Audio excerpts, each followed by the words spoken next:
What's up, everybody?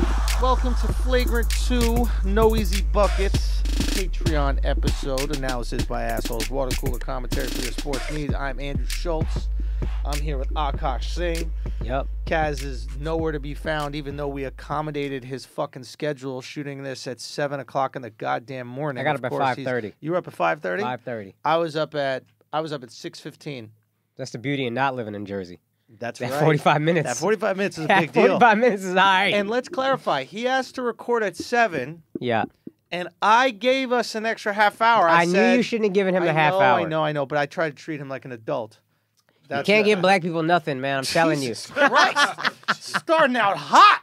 Jesus, Akash. What a crazy. Hold on. Alex has to Kaz ain't here to check me. Hold on. Alex needed to defend something. What are you going to say?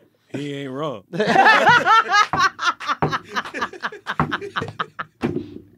Hey, man. Yo, Alex, I love Alex when you paying him. You know what I mean? When his entire way of life depends on you. Bro. Paid Alex. We're going to get to paid Alex in a second. Alex annoying me too, bro. This is going to happen a lot, Alex. Be ready. This is an intense thing you signed up for. You're a fucking hero for putting up with this. Don't you reward him. Andrew's great. He's going to take care of you. This bullshit that he's about to come Andrew, let me say this. Andrew going to take care of all his people. That's like a very admirable thing. He also is a pain in the dick. Andrew is like dating a hot girl. Working with Andrew. Like, what can I say? There's a lot of rewards, don't want to but date hot girls. Ain't nobody dating. I'm saying easy to deal with let's bitch. That's what I'm saying. Akash having Kaz ain't midlife demanding. crisis right now because of his hot girl. Like, let's keep it real, son. Akash aged 5 years. This motherfucker aging like Obama in office. I do be getting grays now. That shit, and in my head, every time I see gray hair, I'm like, this bitch. Son. Anyway, die that shit, man. Okay, so this is why I'm annoyed at Alex. Okay. Because he looked too fucking fly on New Year's Eve? Nah, he did kill My that. man came in looking fly. You take that jacket back. No, hurry up, bro. It's going Drop back. a loot He on definitely that. got his. He came through dripping, bro. That shit was crazy. Yeah, you look like Dwayne The Rock Johnson. Yo, for real, You for know that real. pic I'm Yes, referencing? Yeah. yes. Fuck you. I know that pic. Fuck you. That's not That's a a good good pic. ass pic. I didn't say your face looked like him, but the way you were dressed looked like him. I don't know if that's a good pic, bro. It was a great pic, and you were all like stocky up top, like an incredible. So this is why I'm annoyed at Alex, right? Wait, real quick. Kaz just asked what the code to get in is. How long we let him sit out there? No. Don't, yeah, you could have him. Man, we should have put him on at least a 5-minute. No. Let's get him in as early as possible because he's probably gonna run into some traffic from when he walks into the building till he gets to the fucking room. Maybe that will be an issue. Nobody's trains have stopped more than Kaz. By the way, has Kaz ever gotten in a train and the train didn't stop? MTA terrible. That's hilarious. He's stopping. He stopped. FA said he's Shout stopping. out to FA in the building once again. We had to bring FA back after the great Trains are gifts. terrible, but you also at a certain point. Jersey trains are terrible, so I just leave dumb early. You have to prepare for the trains being terrible. That's fair. Now, this is also a system that everybody uses to get to work. So I assume that there is some functionality to it, right? In probably the most important business city of the world. Here he is. Here, don't you fucking lift your hands. Don't you fucking lift your hands. How We you- are how you Of course, exasperated? you acted how we act. Let me hold on 1 second. Kaz walked in the room. Yeah, you late all the time. You late all the fucking time. On time since Ain't never the been on last time. time You were I on was time late. 0 times. since the last time I was late. Yo, hold on. Kaz walked right. in the room and he sees that we've started recording, Oh, and my he literally lifts his hands in the air and went, Palms up. all the time. How could they do the podcast at the time that I requested? Because this is your time. This is my time. Let me tell you, right? Let me tell guess you. what happened. Let me tell you. No, I got stopped on the Brooklyn Bridge, right? So we're stuck there You. for like a good 10 minutes. No, the whole train, like it just like stayed there, whatever. Why are you coming from downtown? No, I was coming from uptown, from Harlem, Oh, word. That's taking like the 2 4 stops downtown. away. Yeah. So like, Wait, why would you get stopped on the Brooklyn Bridge? no, like the train is like, oh, we're sorry for Oh, whatever. at Brooklyn Bridge, Yeah, the- like what's at it the called? step. Okay, Yeah, I wasn't yeah. like stopped like The station. cop stop. Yeah. But So that would be a 10-minute delay. It's 7:46 Oh right my now, God. making you 6 minutes late. Either way, And I just had to need walk. a point. Max And it's a 6 walk. minutes. I was here at 7. Oh my Yeah, you know what? damn. Akash was here See, first. No, look, here's the thing. Who was here first? And this Akash, is- you this were is- here Guys, you're first. got everybody coffee. Kaz, wait, you got I a was medium close. tea. You're welcome. I was very close. yeah, is- yo, this Andrew is- and I met at Gregory's. What's up? Of Can I course just you- can I point out one thing? damn it. FA found out that we were doing the podcast at 7 o'clock. Here by 7:20. Lives in Brooklyn. Listen. Lives in Brooklyn. Eden, where you Lives in live? Brooklyn. Eden, where you live? Harlem? So there And was it Kaz, was how got Kaz, a where you- fucking case Hold of on, water. Hold on. Eden live in Harlem. Kaz, where you live? I live in Harlem. Well, there you go. 124. Where in Harlem do you live, Yo, Eden? Which train were you taking, bro? I see you're right in the middle of Harlem. I took the 4. I'm all the way on the east side. Well, 4 is not for you, my friend. I think it's No, but here's the thing, You're in right? Spanish, up. Harlem. You have- Spanish people ain't late. We can't If start. anything, that 2-3 should be No, here's the late thing, all here's the the time. thing. Black Here's the ass thing. Harlem. Here's the thing. He in Harlem. You in Spanish Harlem. We literally Spanish people not late. We literally cannot start the show without Andrew. So if Andrew's late, it doesn't matter. when right? Andrew late. Dog. When Andrew You're late. late when You're you got never idiots. late You're because we late when can't you got start the show idiots. without you. Because what? Hold on, no, let's talk We about physically that. cannot start the show without. Why? It's impossible. Why? You have the equipment. You So have then the codes. You That's have what it everything to is, start baby. the show. That's what I'm it is. I'm literally the You know what I only mean? person. Provide. I'm literally provide. I'm telling you You just this gotta right provide. now. I'm literally the like a only kid. person that can start the show. I'll You tell can you literally this. start the show without me. I'm the only So person. you should be the first person on time. I if you am know on how time. easy it is to I start with am. that. Why are you so well dressed? I am on Why are you time. so well Why dressed? not? Why Why not? you I'm got always time to well put dressed. on a beautiful I'm turtleneck? always well dressed. That's why. You look fucking gorgeous right now. That For is, what? that is a nice For turn. what? That's why he late. That That fucking hate it. mirror. That's why he late. I hate it. I can't look nice. Matt No, Thor. you can't look nice and late. You need to be disheveled. my You're not God. even out of breath. Yo. This motherfucker walked in I still full got eye breath. boogers in my eye. You see my shit? Good, me too. I haven't even woken up. I didn't sleep enough to get the eye I'm boogers. still. I'm awake at 3 a.m. Like I gotta get up at 5:30 for this God. fucking thing. Listen, Literally, as soon as Alex, I you texted still you getting guys, I smoke, fell right bro. to You sleep. still getting smoke. No, Literally, no, we done smoking. Literally, Cat, as soon as you getting smoke. Literally, as soon as I texted you guys, like, yo, all right, 7 a.m., boom. It was like 12:30, Yo, 1 you o'clock. know we had a I went bet. right to sleep. You know we had a bet on how late you would be. Oh Yeah. my We God. didn't even consider on time was a possibility. Like the idea that you would show up on time for anything was fucking absurd. This is abuse. this is abuse. It is. Okay? We're I'm abused saying. every week. I'm And you know what? We're the This is stupid abuse. ones because No. we're upset every week like it's gonna change. What do you mean? Right? I've been We're here. that fucking Yo, I housewife have that just been gets here. beaten. I've Like been here all Harold's week. gonna learn his lesson this time. He really walloped me is last unfair. Thursday. This is unfair, yo. It You're is right. impossible. It is unfair that you request 7 and get here at 7:45. Son, And then you got to Sorry. sleep right after All you right. requested it. You just Okay. put the phone down, went to bed. you until know 3 a.m. Kaz dying. Not Kaz. You know motherfucking Eden is dying, right? How's, I don't know. I didn't know Eden's dying. What do you mean? Eden's dying, bro. What happened? I was trying to make it dramatic, B. I don't know what to tell you. I thought Eden would jump in and help me out. Alex sick. Alex, you want a city MD right after Alex this? legit sick. And he don't got insurance because I don't pay it. That's why you going to city He MD. literally came in here sniffling, City MD ain't bad, and he bro. said, Don't he sleep goes, on City I gotta MD. go to, what is it called? City MD. No, he said something else. Urgent. I gotta go to urgent care. Oh, yeah, and I that's looked City at that MD. shit. I looked right at him. I was like, the fuck you do? That's exactly Nah, what urgent it care was. is straight. Touching on that shit. Urgent care straight. Okay. God damn it. So now that we've given Kaz the smoke, now the smoke goes over to Alex. So what happened to Alex? Someone Oh, explain to me. I'm ready. Someone explain to me. Okay, let me just ask this question. So what happened to Alex? Let me ask this question. Everybody act like Schulz and I are a married couple. Real married couple is you and Alex. Y'all be having spats, dog. Y'all be having motherfucking lovers Wait, quarrels. is this New Year's related? Right? No, not at all. No, Oh, no, okay, no, okay. No, We they've had seen such each other a lot since New We Year's. had such a great New Year's. That was We'll great. talk about this in a second. We'll get to our positivity afterwards. We got to get the negativity out of the system. Okay.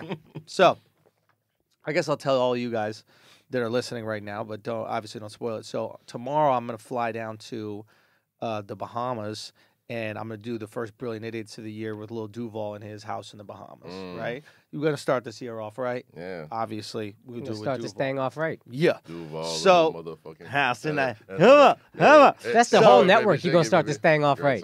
That's facts. That's facts. So I'm very excited about that. I think it's a great. I mean, I'm just such a huge fucking fan of Duval. I love Duval. He's the I best. gotta figure But life out, man. He Yeah. really did, and I want to have this conversation with the guy who's truly organically figured out life. Yeah. Right. So I'm like, all right, let's do it. Boom. He's in a remote part of the Bahamas. He ain't in Nassau or nothing like that. He's in like a remote ass part, Okay. little ass airport. I'm like, all right, we got to fly in Thursday. There's no flights back Friday. They're already all sold out. Okay. Come back Saturday. Now, to be fair, Alex said to me, he's like, yo, I'm ready to grind. I'm ready to work every single day for you, etc. But he said this to me, he's like, yo, January 6th, I got my sister's baby shower. Now, when he said this to me, I have to admit to you, Akash, I didn't know what a baby shower was. I assumed the baby shower. You had to wash a baby. No. That's what I thought you thought. That's for real what I thought you thought. No, I assumed the baby shower was you give birth, right? Yeah. After they clean the baby, right? And get it out the hospital and you take it home, there's a party for everyone to come and observe the brand new baby, right? That's pretty logical. It's not logical at all. That's not what a baby This is a shower 35-year-old man. So, like, yeah, do you not know what a Sorry, baby shower is? some of us don't have as much experience You don't have adult with potential babies. You don't ever make it that far. You don't ever make it that far. You don't even get to the baby shower. Oh my Yeah. God. Okay, so First drip of water, he out. Fuck a shower. You don't even got a leaky faucet.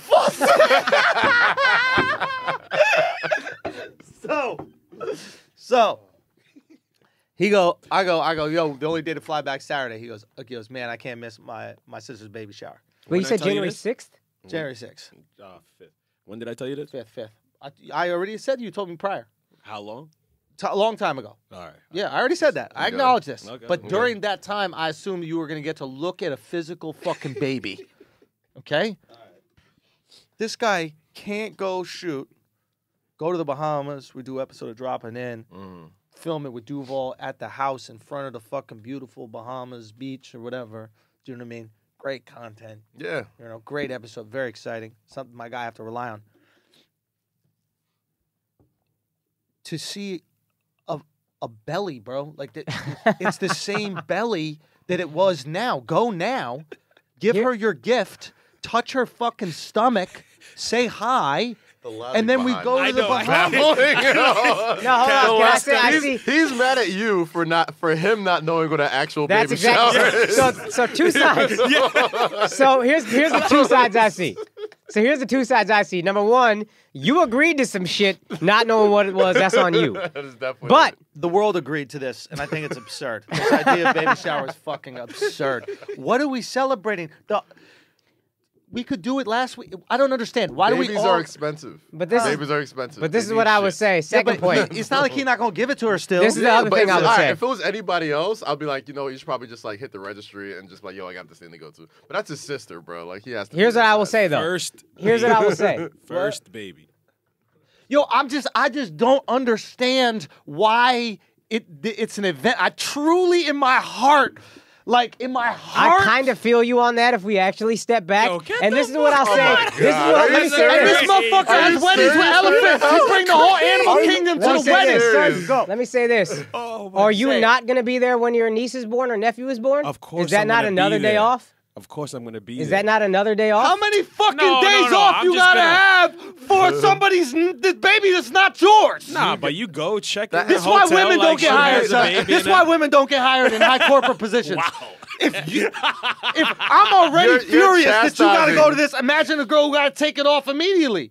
Yeah. The second you hire, she's getting her guts busted in so she could take 9 months off and fucking pregnancy. What is it called? Dog, Maternity this is his- Maternity. this is his Maternity. niece or nephew. Is it niece? Maternity. Nephew. A nephew? Yeah. This is his first nephew, First. and you're chastising him. I don't For get buying baby showers his used to be first no men. nephew's gift. Men didn't used to be at baby showers. This is like a 2010s thing. Stop. Inner talking. Go. Baby showers started like for men from what I understand, like 2010 men started showing up to baby showers. I thought it's a fucking bachelorette party for the women. Why would you even go?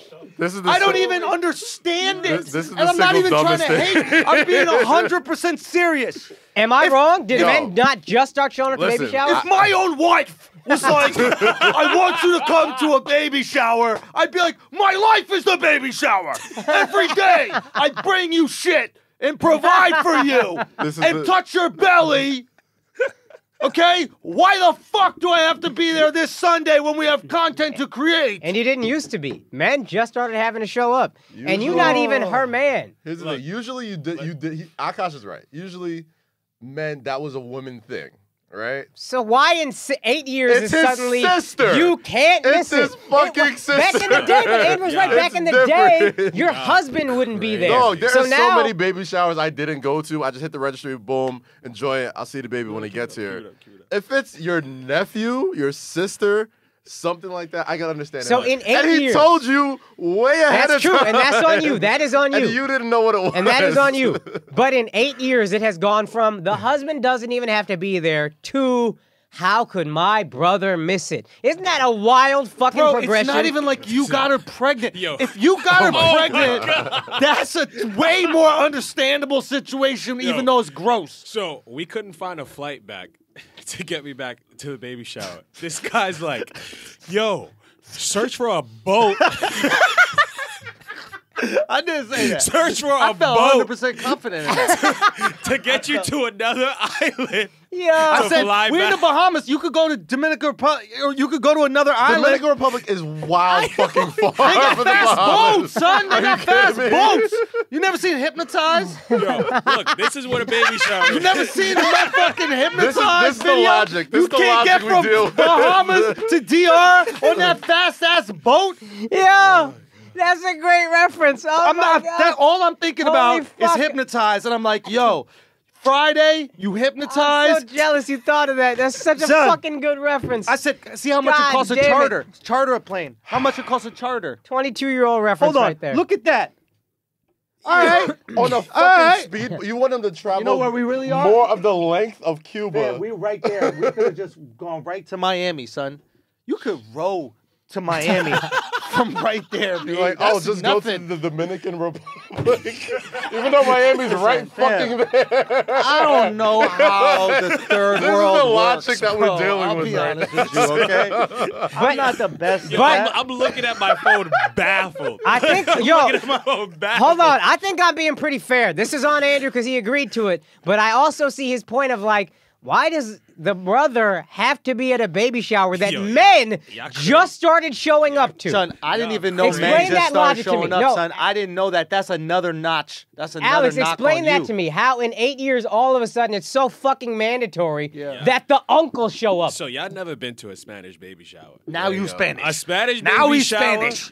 is a party. Your sister half She Puerto Rican, her legit- man is white. she Don't make this no legit Spanish rented fucking a baby hall. shower. Yo, say that again, son. Your That shit felt sister, good. half That shit Puerto felt Rican, mad good. and Yo, your what kind of her white? husband What is kind of white? full English, oppressive white, don't know shit He's about he's gentrified fucking now. Puerto Oh, this is Rican. gonna be a real motherfucking He's Latino cultural. baby This is- shower. this is- I this can is see. your He can't brother-in-law he's merengue. talking Yo, about. I can he see. speaks more Spanish than me now. You don't speak no fucking Spanish. Exactly. Son. That's why. And you're going to keep it so traditional at the baby shower. Look, you're not going to understand what the fuck they're saying. Look at all these things. This back is up. on Baby Andrew. shower. Go But back I up. cannot.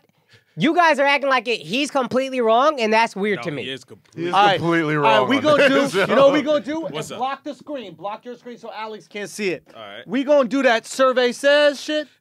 What's that show with Family Feud. Family Feud? We gonna do Family Feud about baby showers.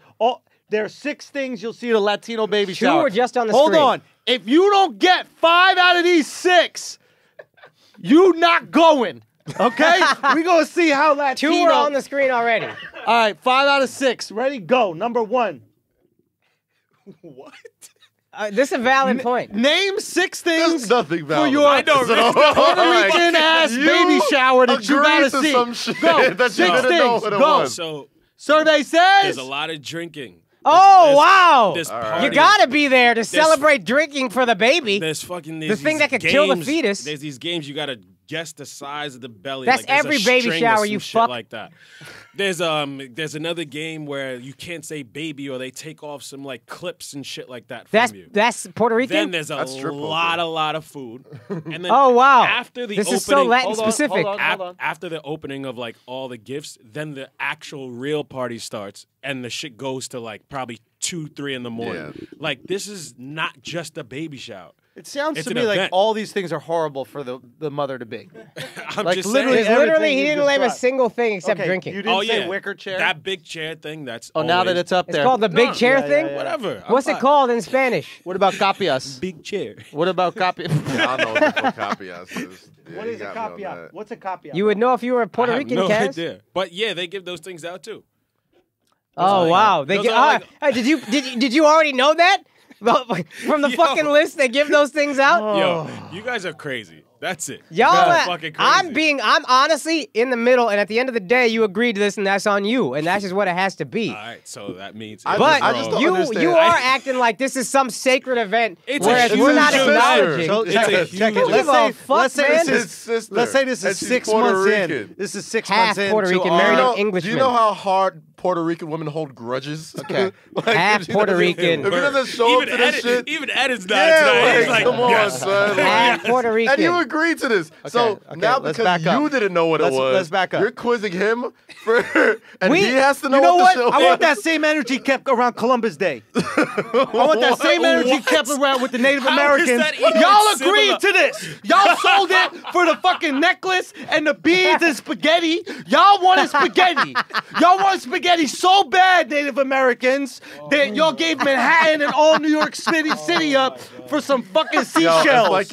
if you're like, Keep it 100. if your like high school history teacher listens to this podcast, he probably just blew his own brains out. Just now, Shout out to Mr. Al Tucker. His literal name. Latino baby showers his and Columbus Day. I had a creepy ass high school teacher. His literal name was Mr. Al Tucker, and it was basically spelled "I'll touch her." Hilarious. His literal name. Yeah. Hey, Alex, can we stop acting like your sister holds grudges when we called her on the podcast and Yo, asked her true. English husband about fucking her for 20 minutes, True. and she ain't hold no grudge about that? She don't hold no grudges? Who says you that hold Gus. grudges? Y'all not invited? She invited Weezy though. She invited Weezy because She she wanted to invited meet her, Weezy. motherfucker. Kaz ain't invited. Yo, that's fucked up, yo. She did the least work of getting you out of prison. I just want to let you know. Of all the people in the group chat, she did the least work. Yo. She's pregnant. Always talking about, oh, my stomach hurts, I'm pregnant. I was like, all right. Oh, her stomach all right. hurts too much to text. All right, we gonna keep the same energy when that baby shower come around. So the frustrating thing is, if this happens 6 months in, right? This happens 6 months in. We have a little snafu. I ain't tripping. Okay. Do you know what I mean? Literally the first project I asked you to do. But hold on, the The 5th is a first Saturday, so why can't project. you fly in Saturday There's no flights back. There's no flights to get back early enough. until Sunday? The flight would get him back at 8:30 Saturday. You said they drink and party all night. How the fuck is that too late? Great point. Just listen, I get it, man. It's a baby shower. Everybody gonna yell at you, but He's also, already been replaced. but also, this ain't what he's saying ain't that crazy. And you guys are already acting like been it is. replaced. Baby showers, men out to my just boy started Matt. showing up. You're an uncle. They should just be happy you're not molesting the kid. What the fuck? Whoa. I think he makes a great That was point. the sharpest Nah. left turn. I was like, He what? made a good ass point. I'm riding for Akash. Oh my god. Right, I The care about expectations loyalty, for son. uncles I mad care low. about that shit. The expectations for uncles is mad low. Mad low. To Oh, act yeah, like you mad can't low. miss That- the baby shower as an uncle is so fucking crazy. You All- already been to jail. all I You're the hear- jailbird uncle. You got no fucking expectations. Fam, stop being so fucking holier than thou right now. Shit is driving me fucking crazy. All I hear I is tried to be in the middle. advocating. I tried to be in the middle. All I hear is advocating for child molested. That's what Andrew and Akash are doing right now, being cast. Like, yo, Yo, as on soon the as that, sides as of long as it's not non-touching touching the babies. kid, What's worse, child I check the fuck molestation out. or child ending? So I checked the fuck out once I heard that shit. Oh my god. Oh, man. Wow. Let's get to some topics. Shut the fuck up, Alex. Who the fuck are you to tell us when to get on topics? to some topics. Remember when Andrew said Yeah. we're going Yo, to get shout to positive in Matt. a second? And Yo, then I we need to just get all screamed the it out. There's negativity all out. I need to negativity get all right the now. negativity Goddamn. out. Oh, is the positivity coming? Fucking hell. Yo, the positivity's coming. Oh, I fuck. got all the positivity. Jesus Christ. Here's some positivity. a second person is going to quit their job at the podcast. Oh, Ed is shit. quitting his job so he can come on. Oh, Full shit. time. Congrats, Hey. Yeah, so congrats to Eden. We ain't Let me giving out tell no you- more let me raises for tell a you fucking something. minute, though, Yeah, so ain't y'all gonna be better no more be raises. happy. Ain't gonna be no more raises. Andrew so- asked, I was like, of course. We're not doing this again for a minute, though. Yes. I love having a nice tight wallet. I cost my tight wallet. So I've never said no to a raise, but I was No, like, you're supportive. but I was like, yeah, yes, absolutely. Let's tap out for a bit. But you need to be you need to have some Jeff Bezos in you, you know? Yo, you know what I learned about this dude? That motherfucker pulled the finesse on these What? liberals, bro. What do you do? Because you know how like liberals are so excited about $15 minimum wage? Yeah. Yeah. And like that's their only thing. They don't care about anything else but $15 Yeah, minimum of wage. course. They're They all don't- going to get replaced They don't care by robots. No. I mean, yes, but that's not the issue. They don't care how you get to $15 minimum wage. Right? So what Bezos did is like made them trade in their like retirement and all these benefits that they wow. were getting What? later on to hit the $15 minimum wage, and he ended up saving money. Yeah, that's But fantastic. these bozos are so excited about the $15 that they don't realize they're losing more. I mean, he's a scumbag. Yeah, This he's a- motherfucker is a monumental Yeah, scumbag. yeah. As most billionaires probably are. In For order sure. to make $1 billion, you probably have to be a monumental scumbag. Unlike Akash and I just giving fucking raises to every Mexican that walks into the podcast studio. Thank God F ain't Turkish. I had to give this You would have motherfucker been money. hired. Once you pass the bar, FA's our lawyer. Oh, shit. You got to pass American You moving bar. here? We're going to work it out. Let's do that, We're going to bro. work it out. Let's do We're that. definitely going to get in trouble with the law. Yeah. Okay, but anyway, shout out to Matt for coming in and stepping in for Alex. You know an interesting thing about Matt? He's white, so he don't have no fucking No, baby no, showers no, to go no, to every Matthew week. Rodriguez. You know I don't hire white people. Oh, okay. That is true. Stay woke, That's bro. very true. You can call me all right, Andy, but not on my hiring practices. Yo, you're the anti-Bezos. You say all the wild shit. But Matthew Rodriguez, interesting thing about Matthew, great dude. He was the guy who filmed Views from the Sis with us in Europe and didn't get arrested. And He got you on that. He he did. didn't get arrested, right? So he actually has 2 children of his own. Right. Did he go to the baby showers? You know what? I'm not sure, but I know he's leaving them his own children, his already own here. flesh and blood, right? I'll tell you who's not here. So the shout to fucking you, baby Matt. they're having the shower Yo, for. facts. We don't even know if it's her husband's child. Yeah. You know what I mean? Like, maybe that's why they celebrated before. That is probably why. Get the gifts. Yeah, get all the gifts before the baby turned out, you know. Half Asian. Nah, very Puerto Rican. Wow. Like that baby might be full. You know, when there's too many Puerto Ricans at your baby shower, you know why. When this shit is like, yo, I did not think this shower would be this Puerto Rican. Oh, I'm so glad the it's fuck Patreon. is going on right now? That's great. Whatever. What your sister gonna do? Not invite me to her next baby shower? I don't give a fuck. I already missed one, bitch. Save some gift money. Okay. So Hey, next time boy. Alex's sister has a baby shower, let's go to the Bahamas. Oh, I'm going to the Bahamas next time. I'm booking my next trip to the Bahamas So around the the second baby's one's house. not as special. Is that true? That is Yeah. very true, yeah. First Can one I? came in. Tell that to my parents. Can I be completely honest with Oh, you? boy. This is complete honesty. What's up? First one ain't really doing it for me. Your sister's first baby shower, not really that special to me, bro. I'm gonna keep it real. I tried to get behind it, bro. Like, I thought you were gonna be able to touch the baby. That makes sense. If you could touch the baby, you take a picture with the baby. Wait, he actually. Right. Wait, He's so actually is the rationalizing baby for not born knowing yet? what the fuck a baby I'm like, shower Yo, I is. bro, texted it's a him. baby What I- shower. Yeah, I texted y'all. No, I said when she give birth. Right? I said, well, she's like, it hasn't been born yet. And then I dropped my phone and paced around the apartment. I dropped the phone. I said, "Oh God, That's wildly Yo. stupid to not know, fam. Again, I'm trying to keep it middle ground. That's wildly stupid to not know. Son, y'all gotta understand something about me. You got no friends? The fuck, bro? Somebody had to have told you. Yo, my Like, best friend, I didn't go to that shit. I didn't go to Bobby's baby Hey, shower. I'll tell I you didn't go what. to that shit. But they Did you had even one. see the baby yet? Say what? Did you even see the baby? Yeah, I touched it. No. I saw his little ass. Nah, he You ain't. tell Not Andrew's Bobby, lying when his voice goes up really No, high. I saw it. From It's like, Westerboro. I From touched Westerboro. it. Haney. Haney's baby. Yeah, I went to the crib. You lying like shit. I swear to God, I went to the crib. That's where I got the. I can't say what I got, but that's the Empedigo. No, That's where you got the Empedigo. no, the Adderall from Okay. for Burning Man. So I really went for the Adderall, and then I saw the baby.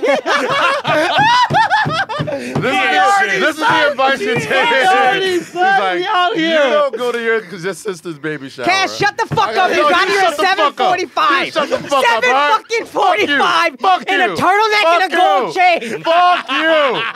Fuck you. You know how many weeks everybody on the Instagram stories were like, yo, every time I'm here before you guys, I put on an Instagram story so I show people I'm here on time. And I'm still not late. Unless I tell you guys. Dog. Ooh. Dog. Because when You know I'm what on we need to time- happen? You know when what we I'm need to on happen? time and other people are late, I don't give a shit. I don't make a stink Because about you're it. the one who Like always you motherfuckers.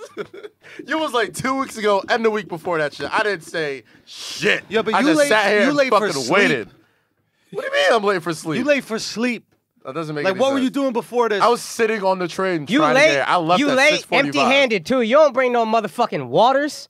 You don't bring no 'Cause you already motherfucking brought the coffee. water. Exactly. I brought got the green coffee tea and waiting tea. for your late ass. It is delicious. Thank you so much. You're It's welcome. really- Anytime. I love you. I really needed that shit this morning. Okay.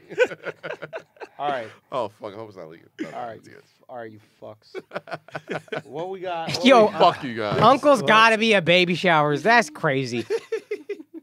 son, I'm gonna keep it 100, bro. I'm gonna be at my nephew baby shower. My brother probably ain't gonna have no kids though, but I'd be there. But the idea that I have to be there, I'd be like, I'm I would cancel choosing a to baby be shower there. for work. I would do that. I- I I- cancel a lot of shit. Again, for and work. that's my point. Is if someone gets mad at me for canceling on my, if my brother having a baby, I do. You're psychos. I wouldn't be in my own. Look, no, but like I'm trying to think about like if it was. you said my, your own baby's His baby shower. own. I don't He know if said I'd be his at the own. birth. Like if there was. Well, ain't nobody I'm gonna trying let to you see- impregnate them anyway, so don't worry about it. Nah, people would let me impregnate them. Nah, I fam. have empirical evidence to support that. Did they keep it? No, not Oh, that they wait, got excuse pregnant, me. but that they let Excuse me go in there. No, sushi. I'm saying they wouldn't. But They let me go in there with the sush. I bet they at the next day they got that Plan B. They got that Plan Beyonce on deck for you, fam. That shit ready. They got the queen on deck for you. Maybe, I don't know. I'm saying if my brother had a son or daughter, what plan- and I you know had what work plan and I A skipped the is? baby shower and he got mad, I'd be like, you out your fucking mind, dog. Grow up. Grow the fuck up. It's the hey man, grow the fuck up. Guys, don't you don't work have that you don't Y'all need are Plan B, fucking okay? No, they're crazy, son. Y'all are And I'm fucking great with crazy. kids. Ask anybody. Kids are like, if I'm donating to a charity, it's kids.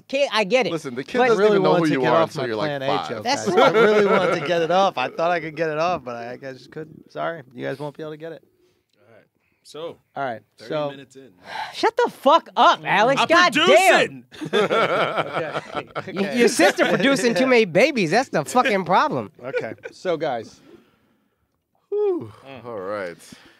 oh, I feel so relieved. I think this should be the start of every episode. You just air your grievances. You know what I mean? I feel great. I feel phenomenal. Like I'm not even upset at you that you're a lazy piece of shit. Like I just accept that now that you're, all about your So we should sister's just children. celebrate Can we Festivus. call your sister? Nope.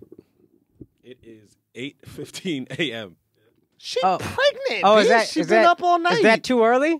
Yeah, she's Because I got up at 5:30 to wait for Kaz for 45 minutes.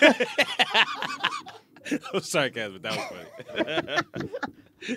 Why you apologizing to Kaz? You was waiting too. we were all waiting. It's all right. It's all right. This is the It's all right. non-child molesting. When I'm group here right on here. time, I don't say shit. We just wait patiently. Y'all not No, child no, no, molesters? Eden's been no, Y'all no, fucking gay, here fam. From now so on- many times. Eden, when you a I was brand here new- before, motherfuckers, Stop it, I Kaz. don't say Stop it. shit. Stop I it. just Stop sit it. So here and many just times. fucking Eden, wait, Eden, yo. Eden, So Keep it many. fucking real, He ain't Eden. gonna comment. Don't Hold turn on, your everybody, phone. hold on. Keep it So fucking look, real, Eden. here's what we're gonna do, just so that everybody's on the same page. Okay, starting in the new year, we are gonna document tardiness for the whole year. Okay, For the whole Eden, fucking Eden, crew. Eden. We're gonna have a For the kind whole of a punch fucking line. crew. So Not right, just me. So right now, Eden, right now, Eden, I want you to do a list. This includes you, Alex, Akash, myself, and Kaz. And then at the end of the year, we'll reflect on who is the most tardy and then make a racial judgment based on that. So, for example, we're all representatives of our race in this right now. So if I'm late the most, you guys go and say white people if you ain't making this shit, we're the LeBron face latest. like you always here early and we pick on you, Dog, you crazy. this is literally the last episode. We're fighting for our When I races was- here, when I guys. was here. We're fighting for our racial reputations, guys. So, Eden, right now, I was on time. Akash was on time. You were late. I was on time. Alex was late. I was on time. How I do was, you figure? I was parked. So while you guys are getting coffees and shit like that, I was parking up the block and I had to walk here. But I was here. I'm here. I I have almost equipment threw to the bring fucking microphone at you. I almost unscrewed the about to say you microphone can't and throw the threw it at. microphone. That's kinda- Listen, unscrewed it. I can unscrew it. Late is late. The walk there includes that. Am I missing something right now? Chris Rock quote: "There's no such thing as early. You're on time or you're late." Eden, please say something. There's a microphone right next to you. You could use it. He don't get a mic Yeah, yet. who here early? We just hear him. We hear him in the background. That's why he don't get a mic. Who? I gave you a shot, bro. I gave you a shot. I gave you a shot. Oh, you gonna put a little X? Does X mark the spot, Eden? You gonna put a little Xy Wexy? A little Xy Wexy on the spot for the lady? Yo, Eddie, go slap him. Are we on a treasure hunt? Eddie, go slap him. I give you permission, dog. Yo, I didn't tell y'all this. I almost got in a fight in the street yesterday. What happened? Bro, I walk outside of myself to go outside of my apartment to go get some lunch, kind of almost like dinner time. Right before we were texting, FA. Oh, okay. All right, and I walk and I turn the corner on 23rd and 3rd Avenue. Okay, kind of small little section of the street because there's what used to be like maybe a phone booth or something like that. And there's this kid, little Latino kid, walking with a basketball in this arm, underneath his arm right here. And this arm's kind of like sticking out a little bit. So he's taking up a wide amount of space, right? He sees me walking, I see him walking, and he's taking up like the majority of the street. And I kind of move over to the side, but there's no... Trying to avoid him. But there's no more, not too much, but like at least acknowledging like, hey, I'm going to take this lane. Why don't we just meet in the middle and get through? This dude just kind of like keeps the elbow out, and then we bump. But like purposely bump. And then he turns around Like and he goes... he put his elbow into you lean more? into it, yeah. He turns around, he goes... He looking for it. Oh, yeah, absolutely looking for it. He goes, what the fuck, you got a problem, bitch? He's Oh, little. shit. This kid is little. Yo, son, he goes, this kid is little. He had that right? shit ready. He goes, what the fuck, you got a problem, bitch? What's up? And I look at him, and I take a step back. I like take one step back with my right foot, and I'm looking at him. This guy's like 5'6", something like that. Ew, how you shorter than me, you fucking loser? Bro. He's like 5'6", and I'm looking at this kid, and I'm like, And he goes, you got a fucking problem? You want to do something? And I go, and I look at him, and I remembered I'd just seen this interview. It's so crazy how this happened. I'd just seen this little interview. Joe Rogan was interviewing this guy, and it was about the golden rule and then the platinum rule. Golden rule is treat others how you'd like to be treated. The platinum rule is treat others as if they were yourself. And all of us are potentially... Everybody's life could be someone else's life given certain circumstances. So if I went through the shit that you went through in your life and you went through the shit that I went through in my life, I could feel exactly how you felt in a certain moment. You could feel exactly how I felt in a certain moment. And I'm sitting there and I'm looking at this kid. And when I was younger, this would be a great opportunity to just beat the fucking shit out of someone. This little fucking kid. He was probably 19. You know what I mean? Yeah. Tiny little kid. And I like assessed everything. I looked at his hand. He had one hand on the basketball, nothing in that hand. The other hand wasn't reaching for anything like that. And I was like, I looked at this kid, and I was like, fuck, man, this kid must be feeling so miserable. It's New Year's Day. It's New Year's Day. I thought about it as well. It's like, it's New Year's Day. he must be feeling so miserable that he doesn't even care about his well-being. Zero regard for it. I'm not maybe the most intimidating guy. I'm still 6'2". Yeah. Do you know what I mean? Like, you're tiny compared to... Yeah, white people crazy, so I wouldn't... Yeah. Maybe, right? Yeah. So it's like... And I look at him and I said, hey, man, everything's going to be all right. You're going to have a happy new year. Okay? You're going to have a happy new year. I wish you the best, and I hope you have a happy new year. And he kind of looked at me, and he was like, all right. All right. And then he just walked away. And I almost followed him, and I almost asked him if he wanted to come to dinner with me. I almost fucking did it because I started thinking, I was like, somebody who's feeling that destructive, what could happen? You could potentially make him feel better, have sex with him. I could fuck him. Yeah. You know what I mean? No, but like I remember having that feeling like I was like, should I go back there and tap him on the shoulder? And there was a part of me that was like, is he crazy? You know, like I had my brother go through some crazy shit, so you never know what's going on. But it was like, what could happen if he has that interaction? What about the next interaction? What if that next interaction wasn't someone like me? Yeah. What if that interaction... That's a very, you know, like, gosh, 60% of fights that I've gotten into my life has been over little petty shit just like that. Right. That went so far wrong. And you're the least confrontational. Yeah. Or at least maybe now in your life. Maybe when we were younger or whatever. But like, do I beat the shit out of this kid because he wants that? I mean, it's one of those things where... Cass probably runs into that a lot. Do I beat the shit out of this guy? Yeah. Because he's talking real wild? It's especially like, okay, maybe it's a little different for you, you know what I'm saying? But like for me, it's almost like you almost have an obligation to fight certain people when you were younger. Yeah. You know what I'm saying? Just because like how you're raised, and it's like, you know, that's you don't know much else, but like, all right, well, I guess I got to fight now because this is how you're raised.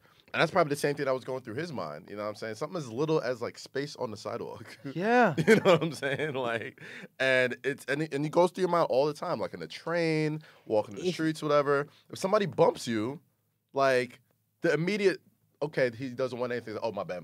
Yeah, 100%. You know what I'm saying? But if they bump you and don't say nothing, then it's like, oh, does this person know me? Oh, he leaned into the bump, too. That's what I'm saying. It wasn't like both of our shoulders. And if you live in New York, you know how to walk a fucking street without bumping people. Absolutely. Yeah. He wanted the bump. He wanted to smoke. Is everything okay? No, I was just going to say, like, in a past life, when I act that tough, I had it on me, usually. Yeah, that's another thing. I considered it. That's what I was thinking. So here's the thing. Especially if he's 5'6". And what you're saying, had it on it, is having the gun. So I considered it, and that's why I did some Jason Bourne shit, fam. Like, I took one step back, and I had all my weight on my back foot, and I was like, am I just going to fucking drop this kid? And then I had my hands in this kind of posture where, like, you know when you, like, do the Birdman like hand Birdman. rub? If I'm Birdman hand rub, you might get punched, right? It's just me kind of putting them in a position where I could block myself, whatever. And I looked at his offhand. He had one holding the basketball in this one. I looked at his offhand, and I go, if he's reaching for his pocket, I'm gonna be like, hey, man, you have a good one. Everything's good.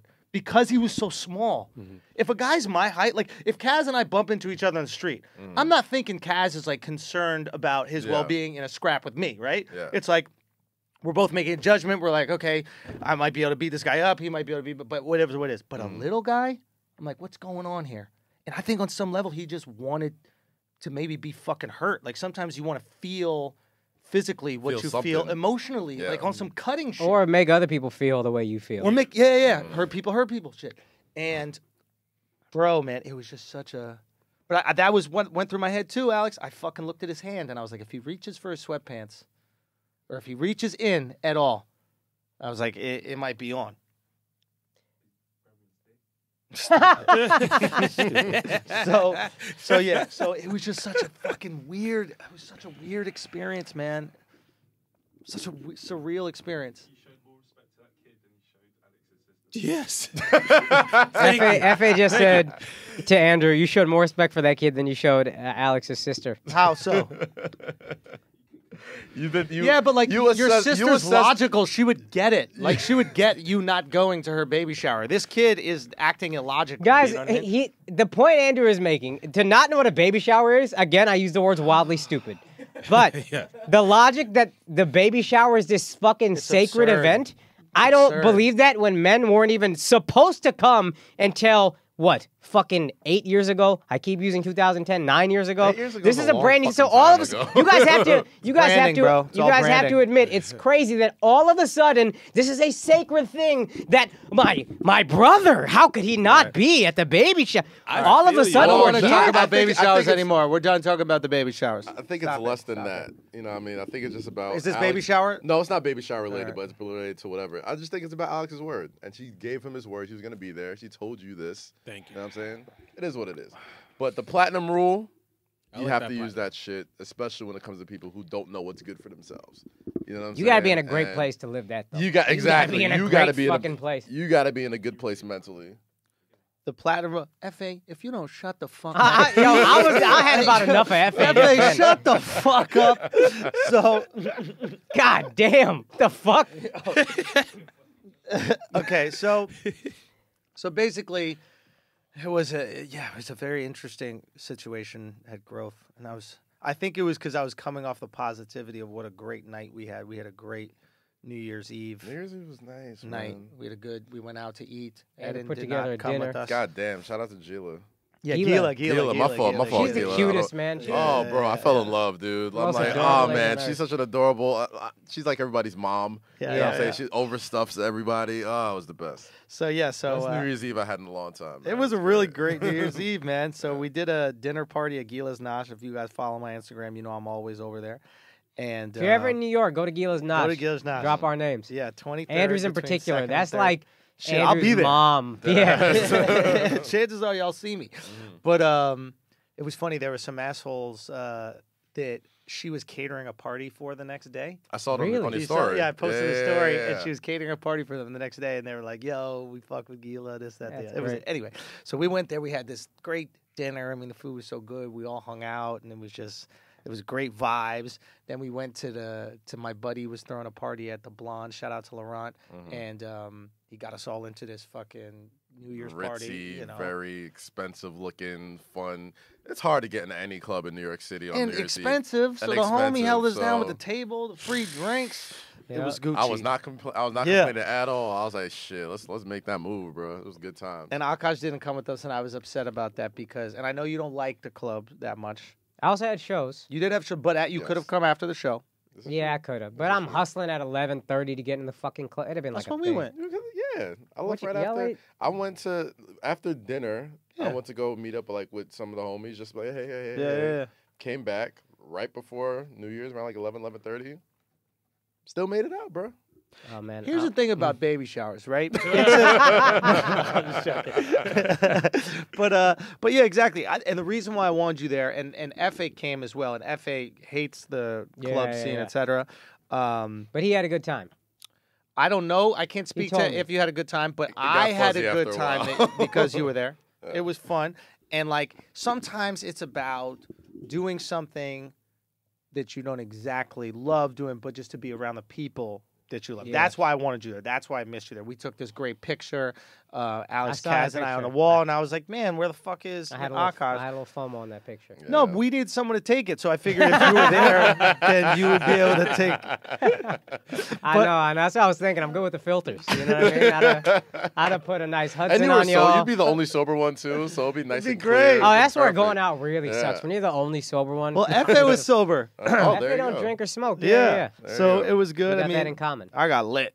I'm not Yeah. gonna lie. Yeah. You had an interesting reason though. I Drunk don't like Andrews was in rare form. Oh, drunk Andrew's funny. what was I doing? I was wilding or It what? was wild a little bit. I wasn't Alright. wilding. Was it okay? I It danced a wasn't little like bit. Burning Man, but I just remember. Well, see, I don't have that to compare it to. Yeah. I So just, I remember. I just hearsay. I remember Andrew when he didn't drink. There were some years where when Andrew and I met, he didn't 10 drink at years? all. Yeah. And then he started drinking around about the time his relationship was falling apart.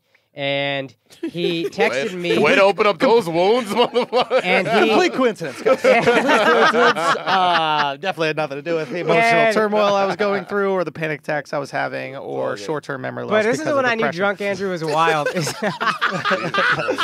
God damn, that was dark. I was experiencing short-term memory loss because of depression. I remember I saw that movie Gravity yeah. with her and her family in the movie theater. And you were We like, left "That's the movie me." theater, and I had no fucking clue who was in this movie. Now, if you guys have seen Gravity, It's two people. it's two fucking people in the movie. It's Bird Box bitch Yeah, Sandra and Bullock. Clooney. Yeah. That's all. And I'm driving home with them, and I was like, what was the guy's name in the fucking movie? And they're looking at me like, the other person in the movie? And I was like, dude, I might have a fucking issue out here. Yeah. Just depression, short-term memory loss. So don't say I can't put myself through something for love. I don't think anyone did. It just got really fucking dark. Don't say Anyway, go on. I just remember he just texted me, All right. and he just said, son, sometimes these bitches need to get fucked. And it was a random text, and it was me and the booker of a comedy club.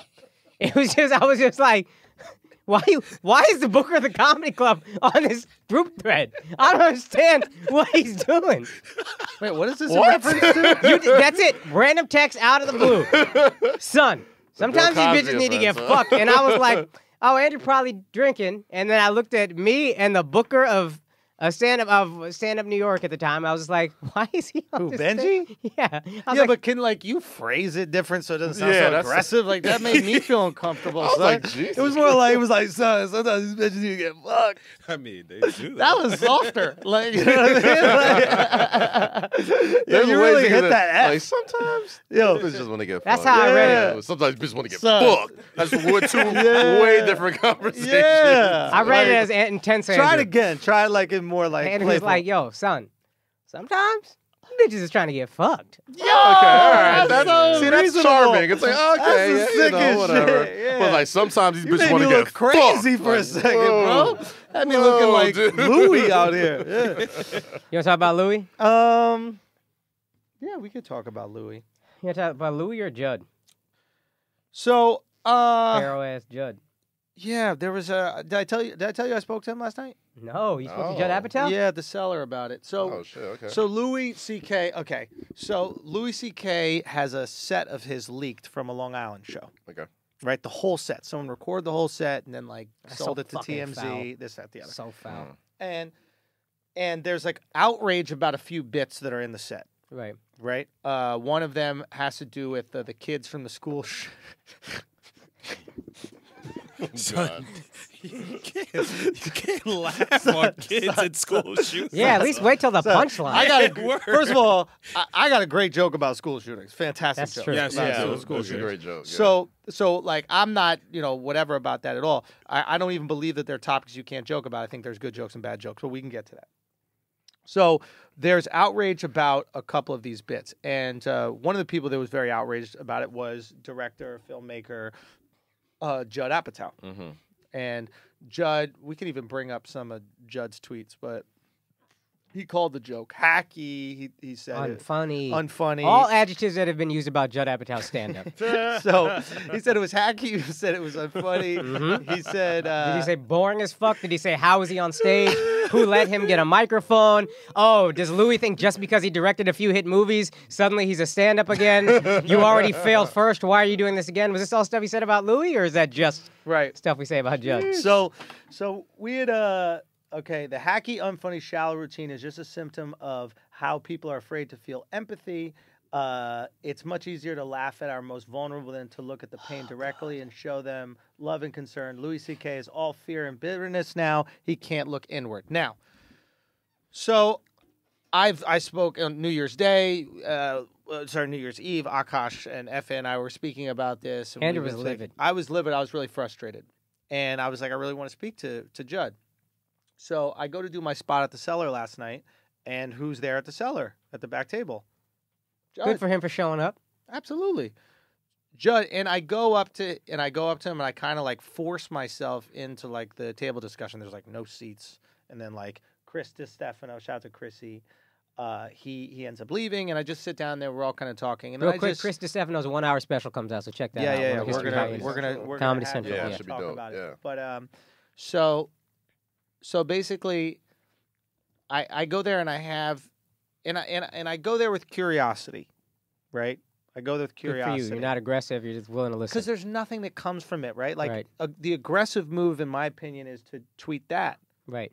right? Yeah. It's the lash out, it's the anger, and it's Platinum rule. Like, exactly. In a way, this is the platinum rule, right? So it's like, maybe if I went through what he had went through, I would feel the same as him in that moment. So I just asked him, I was like, so what's up with the Louis conversation, or what's up with the Louis tweets? What inspired that? And his argument was, look, I've done a lot of these benefit shows for these kids and their families.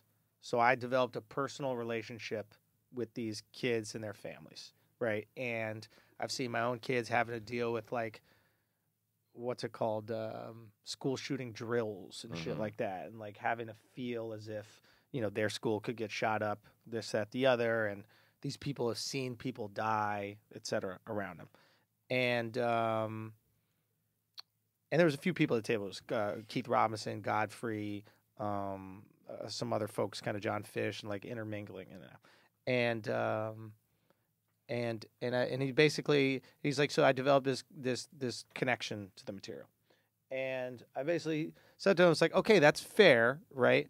But why tweet that? Why go at him? Why lash out in that way, right? And he goes, well, I just think he's coming from this bitter place. And basically what he said is he thinks he's like kind of falling apart. He thinks that he's upset that people don't give him any empathy for what he's went through. So he's not capable of giving other people empathy for what they're going through in their tragic times, et cetera. Okay. So he's just lashing out. And what I said to him was, that's fair if you believe that, but wouldn't you say the same thing about Larry David? Okay. So he said, what do you mean? And I'm like, Larry David's character is a character with zero empathy. That's why it's funny. He's going through life completely unempathetic to what you feel or whatever the conventional wisdom of how to act or operate in the world is, right? He's only concerned about himself and his personal comfort. That's there. He goes, yeah, I guess, but he's kind of aware of it, so it's like a meta thing, this, that, the other. We basically get into this discussion, which I thought was really good because everybody was piling on. And just kind of having a real, like, back cellar table, like, tough crowd type shit, where we're, like, joking around. At one point, he goes, I just don't think the joke is funny, right? It's me, Keith Robinson, Godfrey, John Fish, and there was another person sitting to the right of me. I forget. Jordan Carlos. And he goes, I mean, the guy's making a joke about a kid, and the joke, for you guys who don't know, it's about school shootings, and Judd goes, he's saying what Louis says. He goes, why do we care what these kids have to say, right? It's like they're only famous because they pushed a fat kid in front of them. That's really well, the thing, right? There's a moment of silence, and then the whole table busts out laughing at the rendition of the joke. So I'm looking at Keith looking at me. We're like, yo, that one slaps, Judd. That one kind of slaps. That was funny. Oh my gosh. That's the part everybody outraged by. That's the part I thought was funny. Like, what a funny way to think about certain school shooting survivors is. Man. Y'all just pushed a fat kid in front of you. Like, that's so funny to visualize. What if a video came out where literally the most famous kid, that kid David Hogg. Oh, the one that's using it really to his own benefit very beautifully? God. Right. Yeah. So what if a video came out where, like, it was some security camera footage and he just grabbed fucking Dennis! fuck Heathcliff just throws him in front, right? Heathcliff is good. Right? So it's like Louis would be, right in that regard. But I guess what the conversation then turned into was, and I basically told him, and I was like, dude, yeah, can you consider the fact that a bit isn't finished, right? Like, this guy, Louis, this wasn't his special you're reacting to, right? Yeah. He goes, I mean, this is the type of material he's doing, and it's it's wrong, it's fucked up. And I was like, that's fair, but you have to understand, bits take time to coalesce, right? A bootleg This audio is- recording, not from Louis. Right, exactly. Louis didn't want anyone Louis to hear didn't this want anybody outside to of hear the this. comfort of his show. Right. So what the thing about stand-up comics is, like, if you relate it to sculpture, and I was tweeting about it yesterday, but like a sculptor doesn't show you the progress of his work, right? It's not like art critics are watching someone sculpt and then halfway through writing reviews on the sculpture and saying how fucking horrible it was and how offensive it is to, you know, the woman that he was making a sculpture of, et cetera, right? It's like you wait till the thing is finished. Unfortunately, comics, we cannot sculpt in private. Yeah. That we have to sculpt publicly. And we are aware of this. So what we try to do is go to certain places and make sure people take their phones and make sure people take all their any kind of recording equipment so that we can craft these jokes. And what happens is a joke always starts out fucking clunky. Yeah. My jokes start out offensive, divisive as fuck, piss people off. It's the whole purpose of the Inside Joke show that we have coming out on the channel. I saw a clip that relates to this very well. It was an old clip. I was watching like the Chappelle Marathon on Comedy Central. Yeah. And somebody brought up a clip when the whole Kramer shit happened, right? And he had a great quote. And, you know, obviously you guys are comedians, so you guys relate to it differently. I relate to it differently, so I feel like it's necessary. Yeah. He says, you know, sometimes I feel like I'm 20% black, but 80% comedian. Yeah. Right? Who said that? Dave Chappelle. Yep. So he was like, you know, he saw Kramer going on the N-word shit, and he was like, oh, man, as a black guy, you're like, damn, that's fucked up. God damn, that's terrible. Fuck Kramer, yada, yada, yada.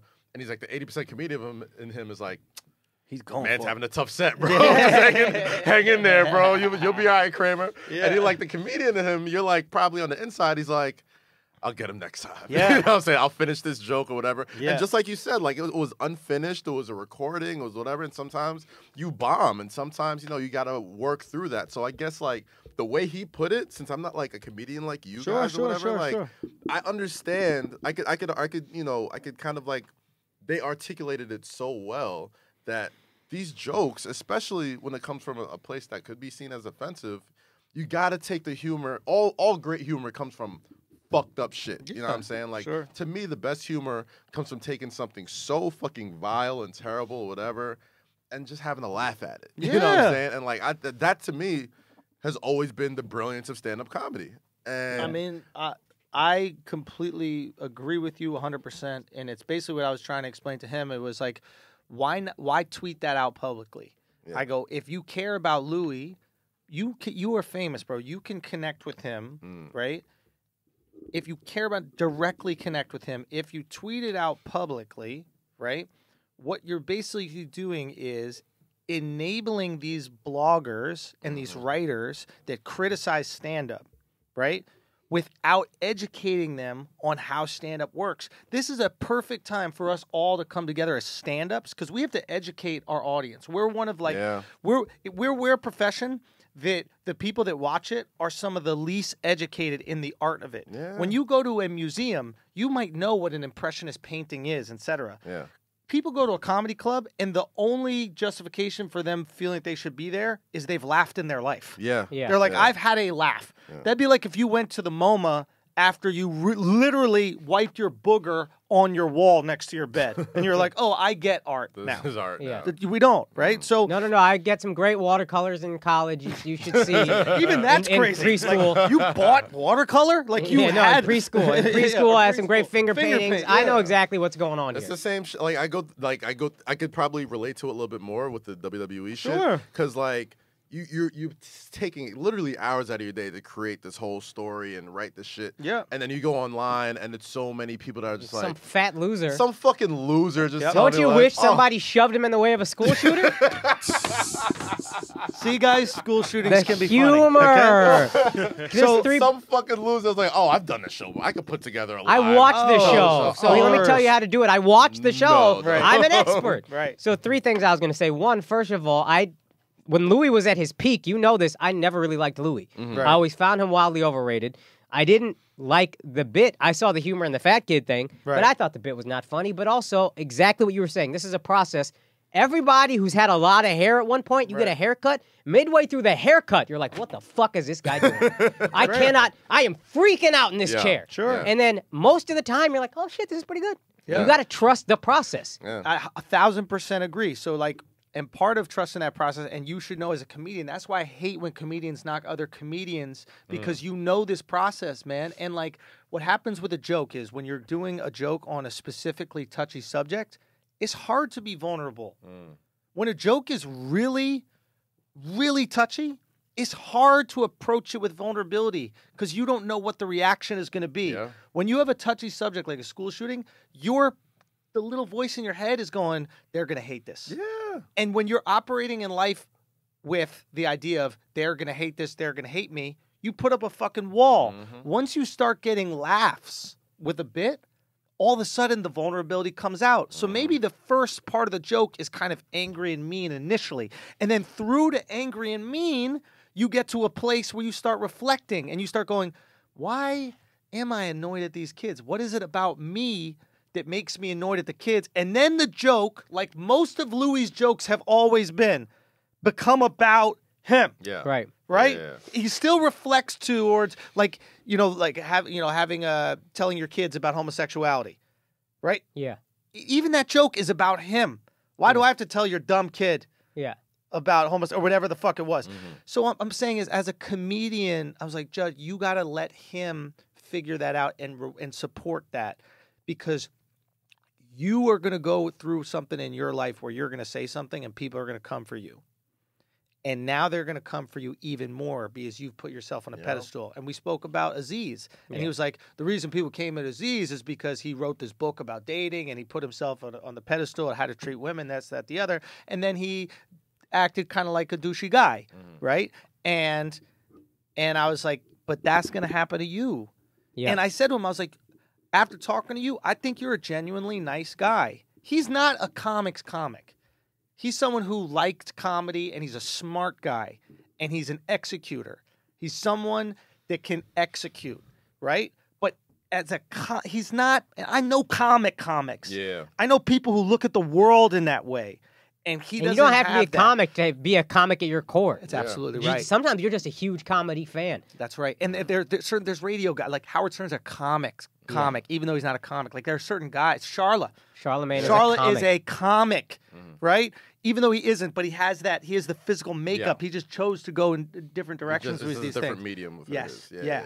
So it's like, and it was just a conversation that we had, which was, and I'm glad we had the preliminary one because it was like, let me get all that out. We were going to come with Venom. And I was going to be on board because this is what the second thing I was going to say, and this is what you kind of brought up just now.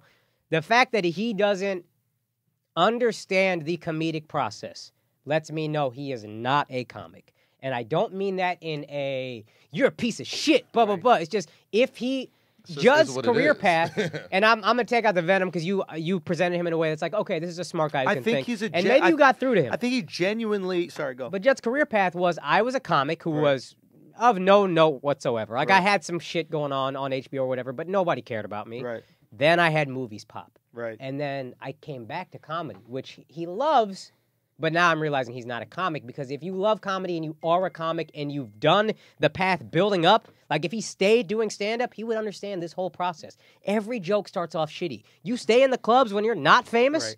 He went straight from nobody to walk on at the cellar whenever you want to. Nobody does that. Right.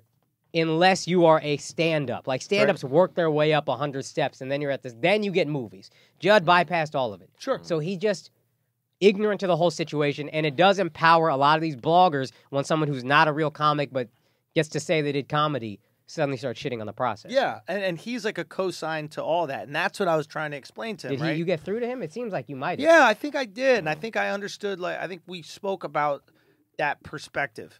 You know, like, we spoke about what was wrong with it and, like, the importance of, like, consistency and that kind of stuff. And just, like, just understanding. Because what I said to him is, like, I was like, look. Because his argument was, Louis is going to be fine. He's going to go on an international tour at the end of the year. He's going to make $80 million. He's going to be fine. He's going to come back and it's going to sell out and everything's going to be fine. And I was like, yeah, but you got to understand it's not about Louis, right? It's about the art. It's about the art. But specifically, it's about, and I pointed at John Fish, right? And I was like, it's about John. Like, John could be at a club in Kentucky. And he could do a joke about school shootings that we would think is all funny. And then someone could complain about that joke because they've learned from you that there are certain topics you can't joke about. And then he could get banned from that club. He needs to backtrack on what he's done. And not only could they get banned from that club, he could get banned from other stuff, right? So it's like, now that's just John Fish. So now you think about another comic, right?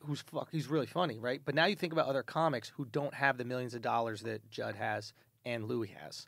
you have just comics who all we have is our jokes, right? And then you got to start thinking, and this is what I said to him, it's like, how does comedy exist in this world? I'm fortunate. I got a fan base, right? They come out to see what I do, right? But how does a young comic develop his sense of humor in this climate? It's impossible. We're looking at the end of edgy comedy. Like, that's part of the reason why the YouTube page I'm turning into a comedy network for this specifically is because I don't want this to die. Oh, it's so perfectly timed because like yesterday there was a fucking it was great on social media. By the way, Can I make one more Judd point? Yeah. The empathy point. Sorry to cut you off, Kaz, but I feel like we're going to stray a little bit. It's all good. The empathy point about how he didn't have any empathy. Where was your empathy for Louis? Well, there isn't any. And that's a problem I have, is you're going to say, oh, he has no empathy for these people. His whole problem is he has no empathy. So I'm going to shout him down with zero empathy for him at all or what he's experiencing. Actually, and an interesting thing, real quick. We're in a point where like he hasn't earned himself some empathy right now. Like Louis? No, I mean like to the public eye. But if your thing everyone's is, just like, oh, Louis is a piece of shit. He's this, he's that. Like so, it's he risks too much to be like, oh. Even, who the fuck was it that even said like him and Roseanne had the conversation? Was Louis, Roseanne, and somebody put them together. Norm Macdonald, right? Right. So right now you can't even be like, oh, I feel for Louis. You know what I'm saying? Like you risk enough doing that shit. So like, if Judd had said, real quick, just to that point about empathy. Doug Stanhope, you can follow him on Twitter, has been, I mean, just perfectly describing what's happening here. I mean, just so beautifully. And he goes, people are saying, what about those kids from Parkland High School? How do they feel about those jokes, right? Why are you not concerned about how they feel? And then he goes, I'm pretty sure that night Louis performed that set, there were 0 of those students or less in the audience, right? Now wait for it. He goes, the only way those students feel pain is when you leak that set with your clickbait headlines to get your views and you retweet it. Now they have to live it. They didn't have to live it that night. It's okay. It's not this one. There's another one. Keep looking through.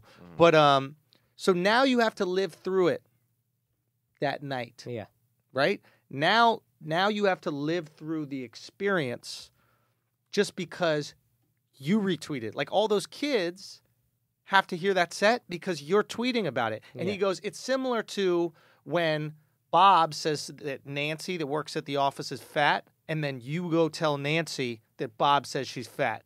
Who really hurt Nancy? yeah. Was it Bob who said it silently? Or was it the people tweeting about it to feel good about It was themselves you. and prove how good of a person You they are are? hurting these kids. He said these jokes in a club that they're not even old enough to go to. The club was safe for them. Yeah. Yeah, there's a tweet right here. What is it? I don't know how many Parkland victim families were in attendance at the bootleg Louis C.K. show in question. None or less, I'm guessing. So who made them outraged? Like you telling your coworker that Bob from HR said she's ugly. Who's the one that hurt her feelings? Bob? So here's a perfect example of how outrage actually hurts those people you care so much about more.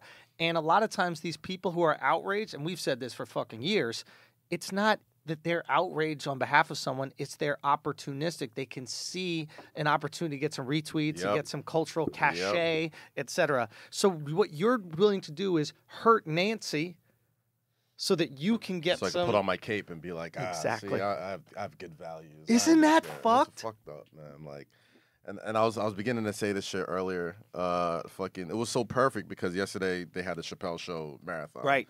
on Comedy Central, and the complete every single this is art. This holds up so well today. Oh my gosh, like I'm like, are you fucking kidding? Like the first episode of Chappelle Show in 2018 banned.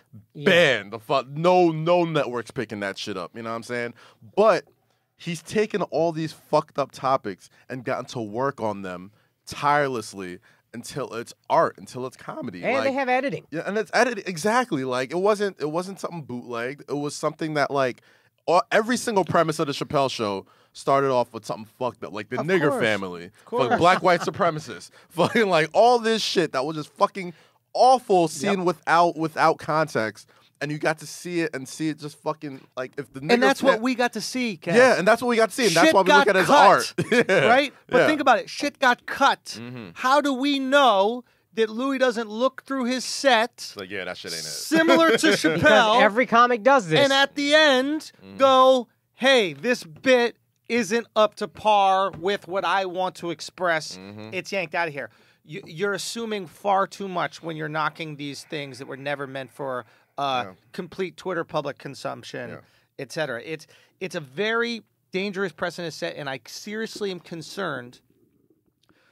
One of the reasons why I'm able to do the comedy that I do, and I've been able to attack these like super taboo topics and learn how to make them funny, which is a skill set in and of its own, is because I started comedy at not only a time, but at a place where there was nobody looking over me. I didn't have a booker that I was trying to impress, nothing. I did it in a basement where I asked people off the street. Akash was there too. We would ask people off the street to come down, and then we would tell them jokes. I wasn't trying to impress anybody. We provided audience. We provided all that. So I was able to take risks. How the fuck do we expect another generation of comics to take risks if the cost is completely being blacklisted? How? Cost is your career. If your cost your career, it's fucking. If we don't, I think this if is we why do we're not win. create a place for this, and that's exactly why I'm doing it, and that's exactly what this show supports, and exactly everything we're doing on the channel supports. But if we do not create a place for this, this will die. Yeah. And I cannot let it die because that's the best part of I don't comedy. think it's gonna die. No, it's gonna thrive. In a weird way, It's gonna thrive. It's like fucking prohibition. You know what I'm saying? Like you ban alcohol. I'm Al Capone. From exactly the bootleggers, the motherfuckers that are underground selling Facts. the shit for you. They're like, yo, remember how good booze used to be? Yo, real talk. Come get some of that shit. Like We right here. that's when it's And gonna they don't fucking thrive. realize this isn't going to work. The outrage people, It the doesn't. cancel culture. Everything swings like a pendulum. Like as far as fucking as offended that so many people are gonna be, that pendulum's gonna swing right back Oh, the yeah. other way. Nimesh Patel, It's gonna be- comedian, the one that got kicked off stage at Columbia, as soon as I heard about that, I texted him. I said, this is the best thing that's going to ever happen to you. He goes, it's annoying. I go, no, this is the best thing that's ever going to happen to you. A week later, he's on Joe Rogan's podcast. I know. It is banning a book. Yeah. Everybody got to read this Yeah. motherfucker now. And y'all are banning all our books. So we are going to Great win. point. And I think here's what gave me hope, actually. As much, and I don't have a worldview. I'm just on my Twitter feed, so Yeah. I'm in my own echo chamber. Yeah. But for what I saw, a lot of outrage up top about Louis, and then after a day or so, when all those guys were done talking, then the more reasonable ones were like, guys, bit isn't done. Roy Wood Jr., who's on The Daily Show. I love Roy, one of the funniest comics in America. But he's a reasonable guy, but he's still probably left of center, was like, guys, this is exactly what you said. He used sculpture in particular. He's like, a sculpture's not done until it's done. A joke isn't done. Now that voice is getting heard. And that voice is going to start getting louder and louder. And the other voice, we're going to let them yell, and then we're just going to ignore. 100%. It is 100%. It's just a perfect example of how, like, on target we are with what's going on and, like, talking to what people actually... One of the great benefits of being a stand-up is you don't write jokes about truth, per se. You write jokes about feelings. Is his mic okay? So the reason a joke like that resonates with Louis, even though it's wildly fucked up image, is that it resonates with a feeling that we have inside of ourselves. And Louis has written a lot of bits like that, about like not liking his kids. Yeah. And what happens is a parent, right? Yeah. Realizes they're like, oh shit, there's a part of me that doesn't like my kids. And I don't say it, I don't speak about it, but he's tapped into a feeling that I have. Like when you hear people go, it's funny because it's true. He goes, jokes don't have to be true. Matter of fact, most jokes are not true at all. Most jokes are lies. Literally, most jokes are lies. Like there's a button and a turn at the end of the joke, which is the punchline, which is often a lie. But the feeling there That's beautiful. is truth, Louis right? said that. No, that's just me speaking about great. like what you're tapping into a raw human emotion a lot of us suppress, and the comedy gives us an excuse to acknowledge it. Yeah. It's like, oh, that's just a joke, so let's laugh about it. It's blowing off That's the steam. point. That's the thing. That's Exactly. the point. It's like what we did at the beginning of the episode. Most logical motherfuckers that enjoy stand-up comedy know they're not going to live their life by a fucking joke. Of course it's not. a joke. It's a joke. You're supposed to laugh at it, enjoy it, and then go and live your regular fucking life. Right. These people that are getting so fucking outraged, they think somebody, oh my God, think about the people watching this. How are they going to be affected by this? Like, you really think this joke, this dude talking about fucking school shootings is going to somehow increase school shootings, increase fat people getting thrown in front of fucking crossfires? The kids are only going to shoot the skinny that's students. going to be the thing That's that's going it. to be that does it. Like, that's just that. What's more traumatizing for a Parkland victim to have Louis saying jokes at his own show in Long Island, or having to listen to Judd Apatow do a benefit for you, and he does an hour of hacky, horrible fucking stand-up. Brutally unfunny stand-up. If I was a Parkland victim, I was a survivor, sucker. and Judd Apatow did an hour of comedy, I'd be like, let's go back to Parkland and see what happens. Just sit me in the classroom for 365 I was days such straight. a sucker for that because I hear the Judd Apatow name and I'm like, oh man, he did a lot of movies that I really like. And I saw his stand-up. I'm like, okay, I'll watch that. Trash. It was So what? Yeah, shit is trash. Here's the thing about. He's made some funny shit. Oh no He's no just no no not no a no no no! stand-up. You cannot deny Yeah. he's elite at one execution. Like everybody got ideas for movies, but they don't get them made, right? Everybody got ideas for shit, but they're not making it happen. So he executes, and he also understands funny in movies. And this is what people don't realize about stand-up. Stand-up comedy and being funny in a movie are completely different skills. Being funny in a movie, we'll use Will Ferrell as an example, is about the character not realizing he's funny. It's about a character taking something seriously that's absurd, right? Two adults being stepbrothers and building a bunk bed, but not trying to be funny about it. Matter of fact, trying to be serious. It's why oftentimes dramatic actors are hilarious in comedies. Yeah. Like a Tom Cruise Steve in A Carell. Tropic Thunder, Yeah. Oh, right? yeah, right. Right? It's because they're not asking them to be funny. Ask him to be serious. They're asking them to be dramatic and serious in a funny situation. in the situation that's funny. Right. Okay? That's a great fucking point. Andrew, come with bars. The reason why stand-up is completely different is because stand-up is us going up there going, hey, this is funny.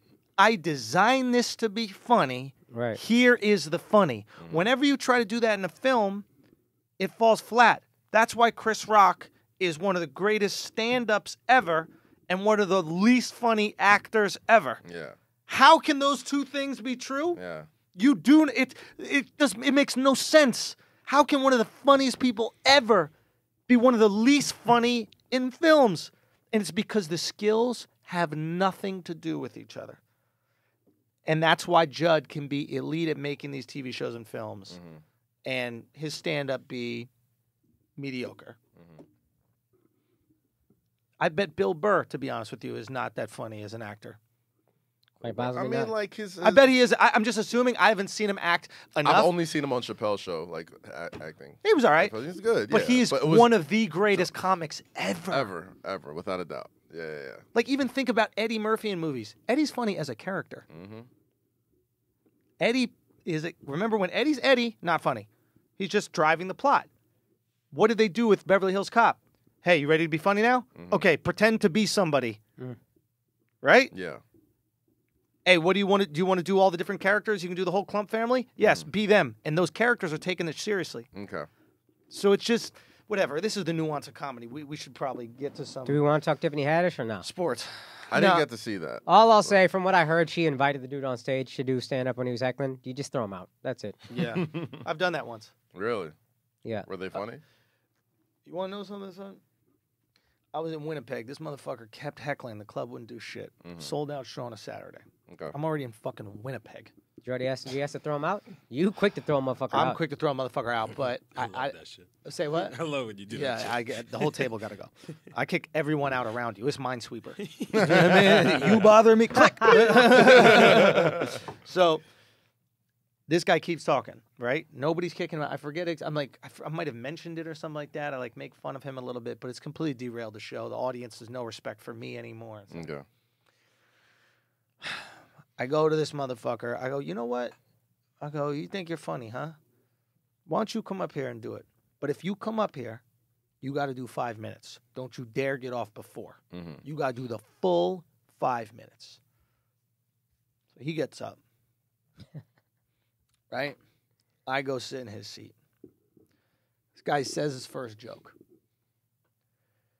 This shit was pretty good. I knew it. Gosh. I knew it. Gosh, bro. Don't And the invite that audience motherfucker was up. so Canadian and polite that they didn't give him the credit the joke deserved. But it was self-deprecating. It was about like his father not loving him, how he was a disappointment. Like it had everything that you would want for a joke, especially in that position. Right. Right? And I was like, oh, this is about to be bad, bro. This is about to be, did I just make the next Patrice? That's how Patrice That's became how a comedian. Patrice became a comic. He was shit. heckling, and then the comic was like, why don't you try it? And he did, and fucking he bodied. killed. So it's like, oh my God, did I just make the Thank God this motherfucker ran out of steam after that first joke. And the audience didn't get on board. And then he was just bombing. The club was asking me to take him off stage. And I'm like, oh, no. Yeah. He gonna do all that 5 minutes. Because if you're not gonna kick him out when I'm up there, don't come with me with this fucking energy. But fucking A, man. Thank God that kid didn't kill. Had a Holy spark shit. when he I just started. started heckling as soon as that first joke hit. I'm like, Yo, I got to do something. I got to do something. Fuck Lots of that. haters, Shit was bro. mad good. You just boo over the claps. Like, Whoa! whoa! Oh my God, it's actually kind of good. Okay. Shall we get to some deportes or what? Some deportes. Playoffs, baby. NFL, right? College football, whatever. Oh yeah. I don't give a fuck about this Yeah. college football shit. Alabama, Clemson, again, that's going to be a great matchup. We'll see what happens. The semifinals weren't good. Right. I thought it was UCF exposed. good. They Good played for him tough. They played him Them tough. and Notre Dame got exposed like they should have been. Right. All fucking year. Yeah. Play some real fucking teams. Don't fucking come up here with your one loss undefeated. Oh, we should be in the national championship. Yeah. All right, LSU comes and fucking claps you on national LSU, They top. sound lost like- LSU. Yeah. That's how I feel when WNBA players say anything. Right? It's just like this idea. We should get paid as much as men. It's like, okay, just play that one fucking game. They should have one game a year where the WNBA just plays the NBA and they realize why they get paid what they get paid. To be fair, the ratings have increased. More people have Because been of you, watching this bro. shit. Because we got to take a lot of responsibility for that, bro. That's Kaz, bro. That WNBA Finals, Here's Flagrant what 2 sucks is we Finals. shit on the WNBA so much that we're never going to get credit for Yo, the dead ratings ass. bump. Y'all not Right. gonna get credit. I'm taking all the fucking Oh, credit for that you shit. deserve all the Dog, that first finals that we watched and live tweeted together, pretty fucking entertaining. But it's the finals. It's the peak of. I the didn't peak. get to watch it because I fell asleep at the thought of watching it. That shit put me out at 7:28 Eastern. I couldn't make it, bro. I turned on the TV 7:27. I said I'm gonna do this. 7:28. I was out. Oh my gosh! God damn it! It's good games, bro. So what do we have with football? What's So going the on? NFL playoffs are set. We could go through all the matchups one by one. You got Cowboys, Seahawks. Let's start on Saturday. The second matchup is Cowboys Seahawks. Okay. My Cowboys going up against the Seahawks. I don't feel super confident. They're very similar kinds of teams. That's my most intriguing first round matchup. I think the Cowboys and Seahawks. Russell Wilson, I think, is Dak Prescott's best case scenario with great coaching and all of that. Even that might be out of reach. I think that. Yeah, I was about to say like even I that think might Wilson be is kind a of better thrower of the ball, but Wilson's rookie year and like second year, if you look up his stats, not impressive at No, all. no. He's averaging like 100+ yards a game or something like that. Well, they were a big running team too. Like Big they had running, big Marshawn, defense. Big defense. That's so what the it. Cowboys are right now. But I don't have a ton of faith. The Seahawks just seem to beat the Cowboys more often than they don't. Mm-hmm. Russell Wilson is elite. I really believe that. They got a good running game this year. That The defense is motherfucker. always a problem. I don't feel super confident. Cowboys made it this far. That's great. I didn't think they would get to the playoffs 10-6. That's cool. And they won the division. They won the division right? 10-6. Yeah. So I don't have any prediction on that, man. I mean, I don't think I have. I think all these games could be really good. That game, I I got no like expectation that the Cowboys will just go in there think- and win, even though they're at home. I think both the Seahawks and the Cowboys have really good defenses. I always tend to go towards defense when it comes to playoff time. In a cold area, right? Cowboys indoors. They're indoors. That's what I'm Right. saying. That being said, I got to go Seahawks, though. Yeah, Like, it's hard to bet against Russell Wilson. bro, man. the motherfucker has been just fucking. And I don't know if it's because he's in the Pacific Northwest and like the games are on a little later, like kind of like the NBA, so you don't get to see Russell as much as we used to when they were like just going to the Super Bowl every year. Right. But that motherfucker has been balling, and I could if there's the Cowboys defense has been super impressive this year, but I could totally see Russell Wilson going into Dallas into a team that has expectations, and when Dallas has expectations. They tend to not do well. They tend to not live up to do well, for sure. They tend to not live up to those. So, and those motherfuckers got playoff moxie, and there's only a handful of. How many quarterbacks in the playoffs this year have actually won a Super Bowl? Him and Nick Foles. Yeah. It's about fucking it. You know what I'm saying? And a lot of people talk about playoff momentum. Dallas won 7 of their last 8. Seahawks won about that. It might have been 6 of their last 7. I think they were 4 and 5 at one point. They finished 10 and 6. Yeah. So I don't know. Russell Wilson to me is the quarterback. Maybe him and Nick Foles I trust the most. Not necessarily the best, but like in the playoffs, I just trust this dude. I just do. I don't know. Coaching too. I trust Pete Carroll more than I trust old boy from the Garrett is Cowboys. terrible. What's his name? Jason Garrett. I forgot his name. I'm not calling him Pete Garrett. So the other Saturday matchup is Colts-Texans. I don't fully believe in the Texans. They won 10 straight. That's great. We had to acknowledge it. But even then, I was like, I don't think they played nobody. They could beat Indianapolis, but I don't. Well, as a man that roots for all black quarterbacks, I got to go with the Texans. I love Deshaun Watson. I think Deshaun Watson is he's a great. You know baller. what's crazy? Interesting. Jacksonville, we might discuss all their problems. They passed, the year they drafted Leonard Fournette, they passed on Mahomes and Watson. Yeah. God damn. Who passed on him? Jacksonville. Now, I think, damn. man, my boy brought this up. Shouts to Brian. He said, I don't think they wouldn't know what to do with Patrick Mahomes. Yeah. Andy Reid knows what to do with Patrick Mahomes. But Deshaun Watson, that motherfucker ready. Yeah. If they had Deshaun Watson last year, I don't know if he stays healthy, but if they had him last year, did they lose to the Patriots in the Oh, championship? no. I don't think so. But here's the thing. Wait, Leonard who drafted Fournette. Fournette? The Jaguars. No, I know, but who was the president? Coughlin, I think. Was it Coughlin at the time, And or I was was it thinking the about year that because we before were giving Coughlin? Coughlin I think a it was lot the of year credit. before Coughlin. I think it might have been the year before. Yeah, I think they drafted him and then he came in. Can you guys see when? And I would prefer if you don't put it up. If you cannot put it up on this, that'd be great. But just when did they draft?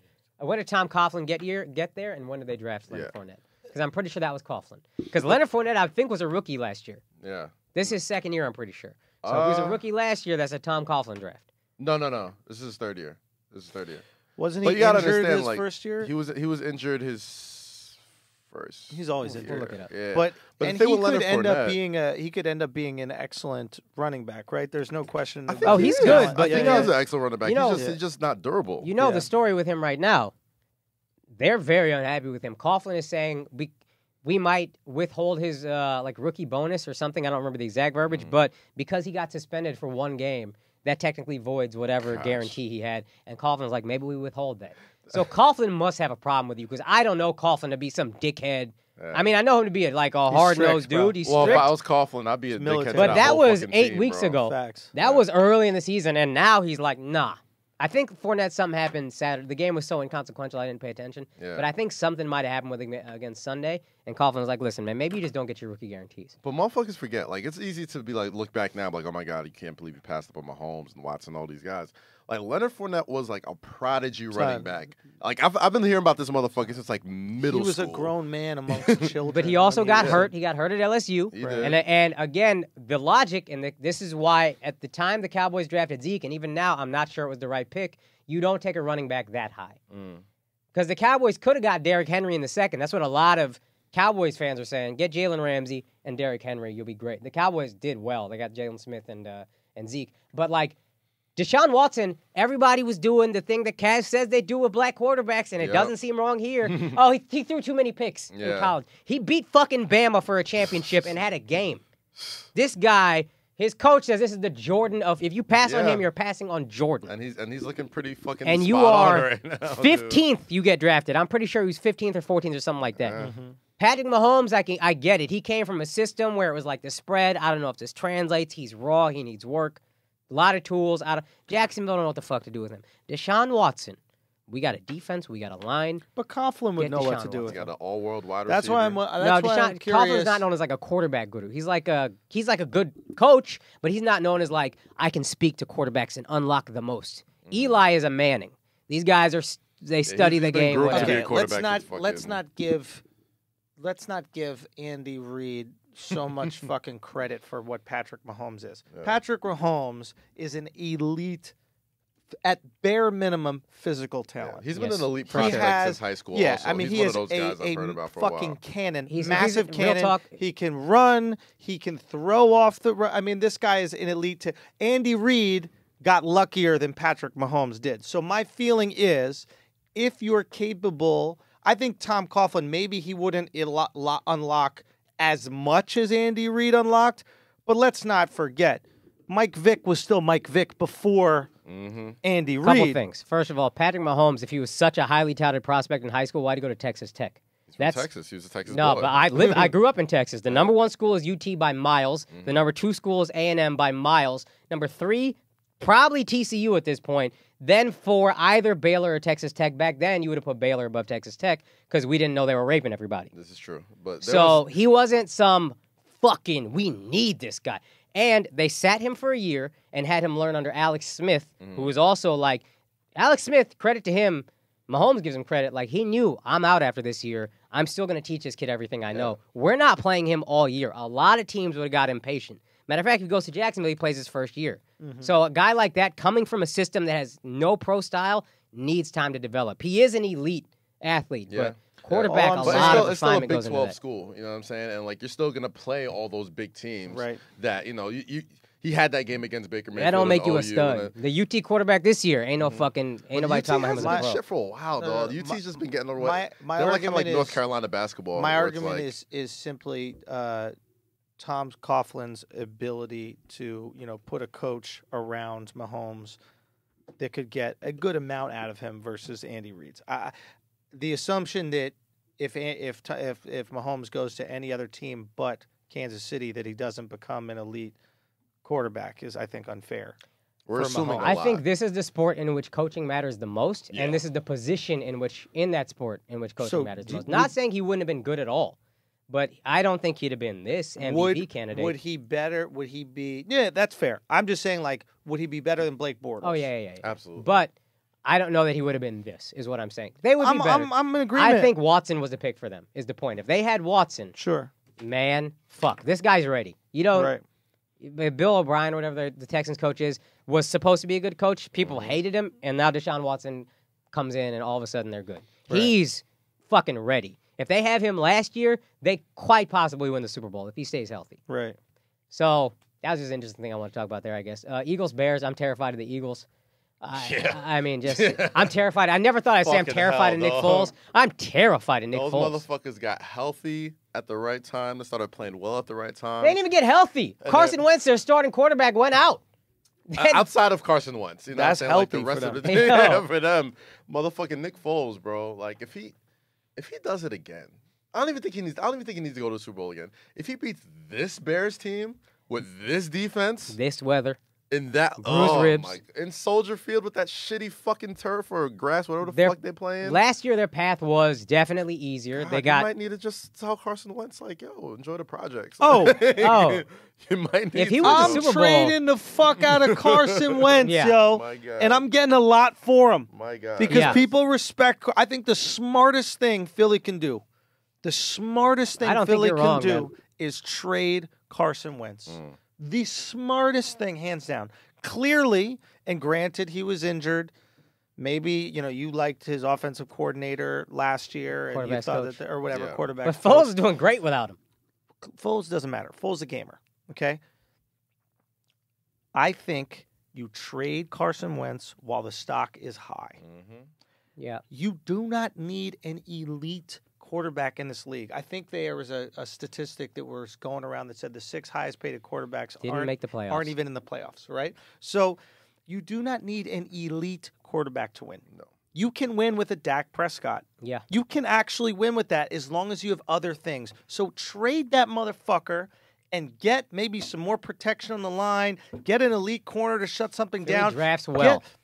Get the things that actually win you games in this That's league. what they did. They got a good offensive line, they put a ton of draft real assets quick. in their defensive Quarterbacks line. sell tickets, do we? defense win Absolutely, games. they do. Yeah. But and we should acknowledge, and maybe we'll get there in a second, so we don't distract too much from the playoff picture. But Shannon Sharp essentially taking our take about how what's it called? You should never pay number one wideouts. No.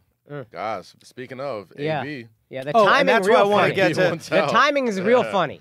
God What do you damn. mean? This has been something anybody could have thought of forever. Oh, of course. Then we bring it up. We got a podcast, gets a good number of listens. All of a sudden, Shannon Sharp has this take. Oh, I would not be surprised. I don't think it's the take no one has had, but I think Shannon's timing a little funny. For sure. Come on the show, Shannon. Let's discuss. Let's continue going through the playoffs because I want to get Chargers, to Ravens. Okay. Chargers, Ravens. Now, real quick about the Eagles. I don't think their path is nearly as easy to the Super Bowl last year. Like last year, it was Atlanta, who wasn't that great in the divisional round at home, then Minnesota, which they stomped the shit out of, and then the Patriots, and they deserve that. But this year, it would be Chicago in Chicago with a great defense. Nick Foles a little banged up. Mitch Trubisky might not be shit in the playoffs, but if they win that, there's potential to win all these games. But if they win that, they go to the Superdome. Maybe the Saints are rusty. Maybe they got a little lazy over the bye week. But New Orleans in the playoffs, typically, Sean Payton never lost at home in the playoffs. Yep. Tough. And then if they win that, they get the championship game, probably in L.A. or whoever plays the Rams. Okay, it's so, tough. Yeah, so it's a tough-ass road. But if I'm not counting them out. All right, next. Chargers, Ravens. That's going to be a good-ass game, I think it's going to be a good-ass game. I Chargers. think That's light work. Phillip Rivers has the most to prove out of any player in this entire playoffs. Yeah. Like he's by far the most accomplished quarterback in the playoffs that hasn't won a Super Bowl. Yep. And he has probably one of the best teams he's ever had in his career. Yep. But he's going up against that Ravens defense. He's going up against Lamar Jackson, who still doesn't have a shit ton of tape on him. They've been just running the fuck out of the ball. And he down makes enough everybody's good fucking throws, throats. just one or two a game, that you don't see it coming, and he scores points off of it. He's got that Russell Wilson in him, but he's faster than the motherfucker. You know what I'm saying? Like, he's not throwing it as much, but they run the shit out of the ball. They got that textbook Ravens defense that's always going to keep you in a game. I still think the Chargers win it, but I think they make it a game. Like, I think it's going to be a tough one. Oh, it's going to be tough. It's in L.A., right? It's in Baltimore. It's in Baltimore. Baltimore won the division. Wow. They're the 4 seed, so it's in Baltimore. Well, shit, I don't know. That's kind of what's fucked up is if you win the division, no matter what the teams who didn't win the division is, they're on the road. I think so. it's beautiful. Chargers are 12-4, Ravens are 10-6, I think, or 9-7. Yeah. And just because the Ravens won the division, they get the home game. I think it's great how every fucking quarterback's guru and shit. Same thing I said with Deshaun Watson when fucking Lamar Jackson's up for the draft. He won every fucking award, won the Heisman, put up all types of fucking Make him a numbers. wide receiver. Oh, we should probably put him a wide receiver. That's we so don't know if he's crazy, not. man. I'm like, Well, here's the it thing. always happens to fucking black quarterbacks, and now the only Because you fucking guys are the rookie athletic ones. Yeah. That's the like, reason it doesn't happen to white Duh. quarterbacks, right? Because they Duh. look like fucking Josh Drew Allen. Brees, They did try to do it But to Josh Tebow. Allen, of all people, and they ran the fuck out of him. leads the fucking NFL in quarterback scrimmage yards. Sure, but there scramble are yards. white quarterbacks that's happened. Adam can move. Thielen, I think, was a quarterback. I mean, a wideout. Yeah. He was a quarterback that they Who turned else? into a wideout. Who's the guy from not Wes Welker, the other white guy that used to be on the Edelman? Patriots? Edelman. He's a Edelman, like, quarterback. so it does Yeah. happen, but they just don't have that, like, elite explosive They don't win the athleticism fucking like Heisman, Lamar. though. Sure. At quarterback. Yeah. So, but again, that Heisman thing is a crock of shit anyway. We saw what happened with Kyler Murray this year. I mean, fuck Nah, it. Kyler Murray had That's a only great because game he's against fucking Bama. all-world in baseball, too. He had a Kyler great Murray second had half against Bama. 300 yards passing, 100 yards Great rushing. second half against Great Bama. great second half against Bama. Baker Mayfield won the Heisman. Nobody's saying, oh, he should play some other position. You know what I'm Baker saying? What other Mayfield's- position could he play? Baker Mayfield's 6 feet tall and showed no athleticism at anything. That's other. my point. But It's like it is. we act like it's a crazy thing. Here's the thing about football that needs to be acknowledged, right? It's less of a skill sport and more of an athlete sport. There's a reason why. What's the tight end for the San Diego Chargers? Antonio Gates. So the reason why Antonio Gates cannot play a single down of football in his entire collegiate career and then come into the NFL and be arguably the best tight end in the last 20 years. Now, what that says to me is that this is an athlete sport, not a football, not a skill sport. Basketball does not work that way. All You skill. can't play football all throughout college and go, I'm going to be in the NBA now, and then get in. It's never happened that way. happened, Never one time. So I think what coaches know more so than, most casual fans is, listen, no one position really means shit in this sport.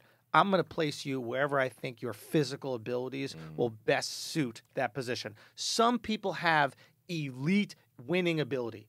Like Nick Foles, you'd never make him a fucking wide receiver. You wouldn't even make him a starting quarterback. But for whatever fucking reason, Motherfucker wins. the motherfucker wins. I was like Tim Tebow. It was, Tim Tebow and was like- to be honest, it's Lamar Jackson, right? And maybe the college coach recognizes the greatness. He's like, dude, the kid is like You with put- what's his face? You were saying for the Texans, right? Yeah. These college guys, he has it. It's Yeah. different. Some of them fucking have it, Yeah. and he's got it. You just got to put the ball in the motherfucker's hands as many times as Exactly. possible. But I understand that. when a coach is like, listen, it's just wherever your athleticism lies, I can teach you the tricks to that position in a year, and then you'll know how to do it. Here's where quarterback does require skill.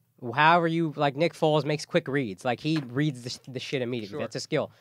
Lamar Jackson, if you are that athletic and you have a cannon, why not give it a shot at quarterback? If you are, I don't know, if you're the Seahawks, you got Russell Wilson, who's already elite. He's in his prime. You don't need to draft a quarterback. There's a lot of teams with shitty quarterbacks, Jacksonville being one of them. Sure. Had a draft pick, Sure. had a chance at him, didn't take him. I think I would have loved, I'm really happy for how he's doing now. I'd have loved to see him in New England. For 2 years, you sit behind Brady, you learn everything there is to know about throwing and Sure. reading defenses, and then you come on and you're still a freak athlete, Yeah. and you can destroy But, I mean, the but league. here's the say thing, though. one Like, thing real I quick, think- real I think quick, real quick, Brady's. real quick. You got it. I don't think you can take any position and turn it into a quarterback.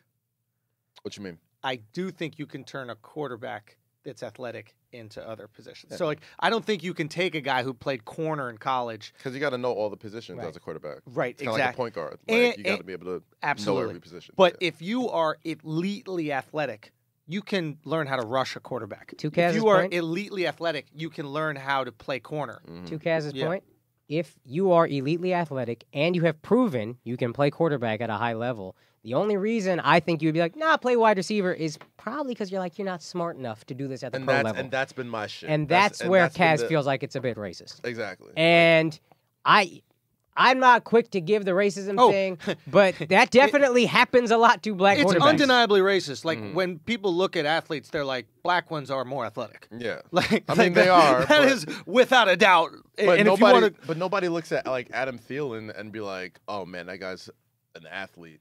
There's like, "Oh man, he's just skilled. He's good." Like the motherfucker's an athlete, dog. right? You know what I'm saying? Like, Which is unfair to white fucking- white which players. completely. The Cowboys completely. linebacker, the Yeah. white linebacker, is more athletic than the freak black linebacker. They get all the Right. fucking the same generic ass compliments that you give white. Oh, he's a gym rat. He hustles. Luke He's Kuechly a this- freak, man. You Yeah, act it's like he's dog, not he's fast. a freak fucking athlete. Luke Kuechly so goddamn fast. Yeah, like- So that's unfair to white players. But yeah, I think Lamar doing great for the Ravens. I would have loved to see him on the Patriots or a team like that. 2 years, just learn. I'd love to see and what they come do. Destroy the league. Slightly off topic, but I like to see what they do with the dude from Ohio State, the quarterback over there. Haskins gonna get taken. Haskins He's gonna be gotta the get first taken. quarterback taken. It's not gonna be Haskins. close. If I'm the Giants, that's who the fuck I take. Really? You That's- got to he's trade the up to guy. get him, probably. My understanding was this was a very weak. He's the it was only him one and- that who could was be it, good. Hibbert or something like that. Who's the other guy? The Bobby other guy Herbert or from Jake Herbert. Herbert. Jake Yeah, Herbert, I yeah, think. yeah. He There didn't was a come guy out. from Oregon who was going to come out. Yeah, Herbert, he didn't come out. Yeah. So there's really one quarterback. It is in the Dwayne draft. Haskins. And none of the teams in the top 4 need a quarterback, so this is what'll be interesting. It's Ooh. going to be, all of them are going to be like, hey, Yeah. what do you want? There's one quarterback in this draft. Everybody Lot of behind us wants a leverage. quarterback. Lot of leverage. Who wants him most? Yeah. So the Giants are probably going to have to, even if he could fall to 6, because the gonna only have to team pay. that might need a quarterback ahead of them is Tampa, you need, somebody might trade ahead of you. Tampa's They're sticking with Tampa's They're what's it sticking called? with GM They're said saying they're sticking with Jameis, but you could still draft Haskins and be like, let him sit a year, see what Jameis got. And then if Haskins is good, you we'll trade him could, for. but what the GM said was whoever ends up coaching this team has to accept Jameis as our number one. That's an idiot. But a that's fucking idiot. that's what they said, yeah, right? yeah. So when you come out public with that, That's weird. you don't have to worry. I think it is weird. Yeah, I think it is weird, but I guess maybe they have a good relationship with that. Who the fuck knows? Well, they got to pay the motherfucker, don't they? No, I think No, this. I think this was the contract year. That next was the year big they deal. if they pick up a 5th-year option, I think that's next year or I think it's next year. It's like whatever, one more year and you're out. Right. Yeah. Rough. It's just an interesting situation, but that it does put a monumental amount of leverage on those first 4 teams, especially when you know a team like the Giants needs a quarterback. Now, my question is, if you're the Giants, do you even consider drafting a quarterback without a cannon? You have guys Odell. that can get downfield. You cannot draft these Chad Penningtons that have to do these like 7-yard routes.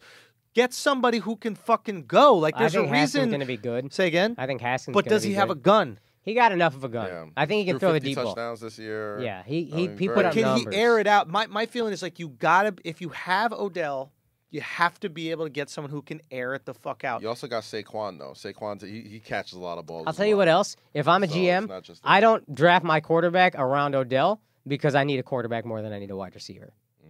Odell, we're paying him, but that guaranteed money up in a few years. By the time that quarterback is really good or it's time to pay him, Ooh, if I want to get rid of Odell, buy You can go. Odell, buy Antonio Brown. All y'all could go.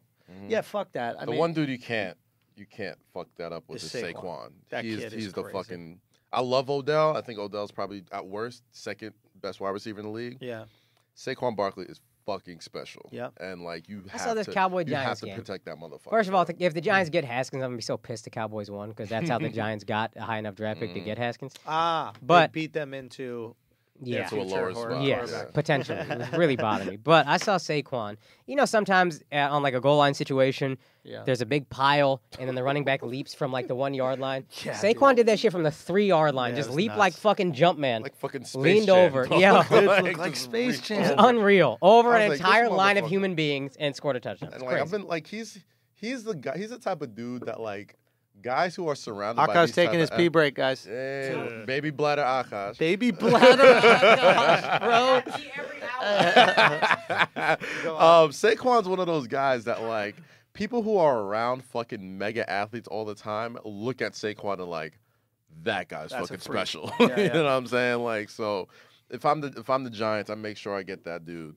And you know who knows, man? Things could change quickly in the year. The Ravens were not in the playoffs for the past 2 years, 3 years, whatever. You know what I'm saying? You get Lamar Jackson to half a season, not even a training camp with the full starters, and you have home field advantage in the wild card.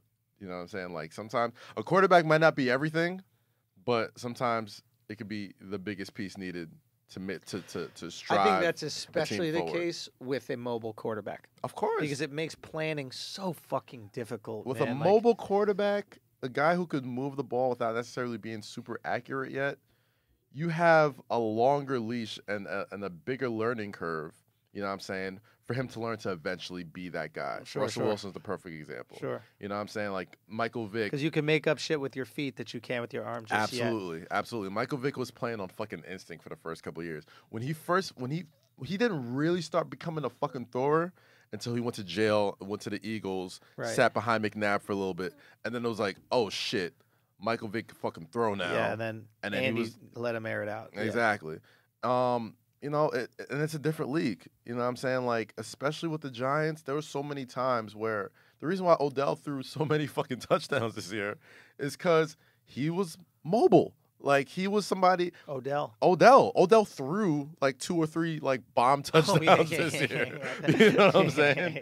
So it's like you need to be able to have, and you know, with a team that dynamic of 2 like all-world athletes at running back and wide receiver, you're gonna need somebody under center that can make plays with his feet.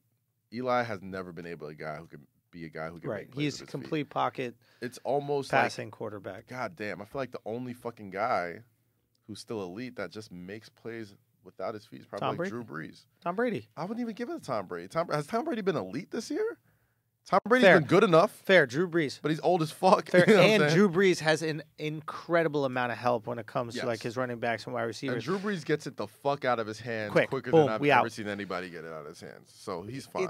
It- But Aaron Rodgers makes play with his feet. Mahomes, You know, well, feet. here's the thing that's interesting is like we talk about, and even to relate to basketball, we talk about like pressure on the defense. Yes. If you're a pocket passing quarterback, it is impossible for you to put as much pressure on a defense as a quarterback that could potentially run. Yeah. Yeah. Just the potential Yeah. run You gotta has keep to that change spy that. in there. You got to keep Boom. the linebacker You have in to there keep the because spy. If he breaks out, that's 15 yards. That- That's 20 yards. That's maybe a touchdown. Listen, Eli, you don't need a fucking spy. Mm. You need nothing. Just rush the fucking edge. That's Ain't it. nobody gonna block. Which him. is where I think Russell Wilson makes him special is because usually the runners, I don't know, maybe they just felt like they didn't have to develop the skill as much, aren't amazing pure passers. Right, and Russ has it. He's incredibly accurate. He can And get Rodgers out can there. scramble, and he Sure. was like kind of the hybrid that I felt was the model for success. Sure. But Russell can break off a 45-yard run, no problem. No problem. And also throw a gorgeous deep ball. Right. No, Healthy- it's healthy true. Rodgers could break off a big run too, but He'll get a first down. He played pretty hurt most of the year. Rodgers, with his you legs. cannot. Rodgers, you can't leave. Yeah. Rodgers, you have to be cautious with. Right. You can't just like Eli. You have zero concern about him running whatsoever. It was like Bernie Kosar. That's what Eli's running Right. ability is. Now, He's like a post-up center. that's it. That's it. You know what He's I'm just saying? in the You block. run the ain't offense gonna through do him. nothing. Just dump it inside. Right here. All right. That's You're- all he can you're hurt Greg you at. Monroe. Boom. Dwight Rudy- Howard. What is it? Rudy Gobert is not hurting you on the 3-point line. Peyton Manning Leave running him was one alone. of the ugliest things I've ever seen in my life. Yeah, it's sad not and good. They scary. got that weird Manning posture with the high ass. Yeah. Like high ass white guys. So you got the Phil Jackson back. Just running like he's So- doing the fucking Millie Rock and shit. With the ball in his hand. I'm like, what is this? So that's what it comes down to at the end of the day. It's like, how much pressure can you put on a defense? And, you know, a player like Saquon Barkley, right? Yes. You have to watch him in the flat. You got to watch him on play action. And he's not the easiest guy to rush past, Yeah. right? Yeah. If you're blitzing and you got to deal with Saquon in front of you, that's a tough task. So here's a guy that can affect the game in 3 ways, and the defense has to look out for it, right? Eli can affect the game not with the long ball anymore. It's really just short ball and nothing on his feet. Yeah. I can plan for that. If I'm Yeah. a defensive coordinator, Russell Wilson, no, we got to watch him. Patrick watch Mahomes, everything. we got to watch him. We got to watch him over the top. Patrick Mahomes can make throws human beings shouldn't be able to make. Yeah. Boom. He's one of So one. it's one of right those now. things when you consider drafting someone, at least if I was considering drafting someone, I want the ability to run. Yeah. You don't have to do it all the time, but I want them to at least scheme for it. With defenses, well, maybe not so much now, but at one point, the NFL was so geared towards defense that you needed. That's why these running quarterbacks became so in vogue, because so many people were covered up. Right. And if you weren't super deadly accurate, you know what I'm saying, you weren't really moving the ball. When all else fails, having that option to have somebody be able to break off 15 yards, 10 yards, Love 6 it. yards to get a fucking first down. Love it. That's the difference between winning and losing a lot of times. But that's why the Giants. To be fucking suck fair, this year. pure passers tend to win more Super Bowls. Nick Foles is not known as a runner. But he can move. He He ain't a He pure can move. passer either, dude. They've designed an offense in which he can get the ball out quickly. He's passing. He's making good throws. He's throwing deep balls. His receivers are coming down with it. He won the game from the pocket. But And the Philly special one play. That's what I'm saying. Like I'm not It's- thinking so much like sprint, like fucking. I wouldn't be say Michael he won Vick. the game specifically from the pocket. I think he was getting out of the pocket. The He was- RPO, man, that run pass option. Like Yeah. it's not so much about like being able to But it wasn't like break a off big runs, but being able to have the option to fucking hand off to a guy, fucking pitch, do something. yeah, like, but it just wasn't get- him running. Like you're not worried about Nick Foles running for 10 yards and breaking your But back. but he can at least scramble to a position where he can make a throw that an Eli can't. Yeah. I guess what I'm saying is the game is all about pressure. Like the knock on KD, right, used to be, at least in the league. And I know it's hilarious to even imagine that there's a knock on KD. But the knock on KD was that earlier in his career, he didn't put pressure on a defense in the same way that a Steph would. Right? Steph put pressure on defense because, one, he's getting to the basket, or two, he's You got to pick him up at half court because he's pulling. He's And pulling. That's a good shot for him. half court, you got to pick him up, right? He can get to the basket, and he can pass well. So he can affect the game in 3 ways that you need to plan for. That pick and roll, he's dangerous, right? He can pop. Okay, so now you got to come up. But if you come up, he can drop a little dime. Yeah. Things are a problem, right? Whereas KD, it was ISO, get him coming off a pick. He's going to pull. He's probably going to pull from 3. Yeah. He's not going to the basket.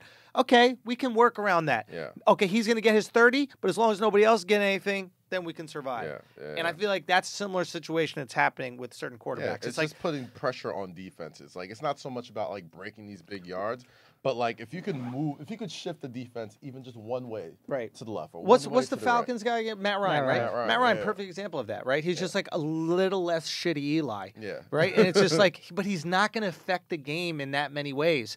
If you guys have found a way to control the pass game at all, he's done. Not But scramble. they He's had not a- giving they you had anything. They had a pretty solid running game for a couple of years, and that's what really. Devontae went down, and then yeah, it he went affected- down, and then But he eventually needs Julio that. could've been- yeah, he of needs that to course. open up windows, and without that solid running game, it's a fucking issue for him. Of course.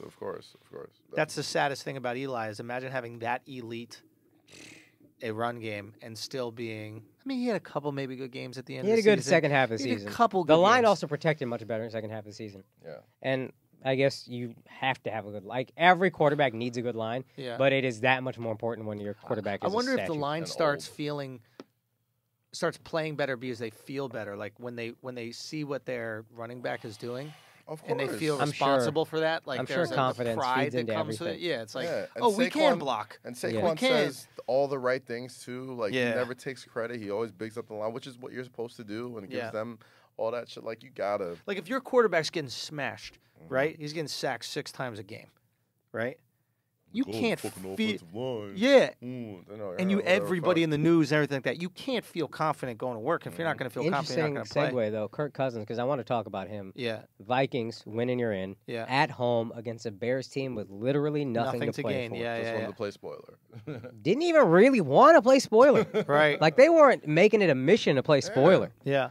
The Bears are just And there, and they're like, all right, I guess we Kirk might as well win Cousins, this who game. I have said is good, Yeah.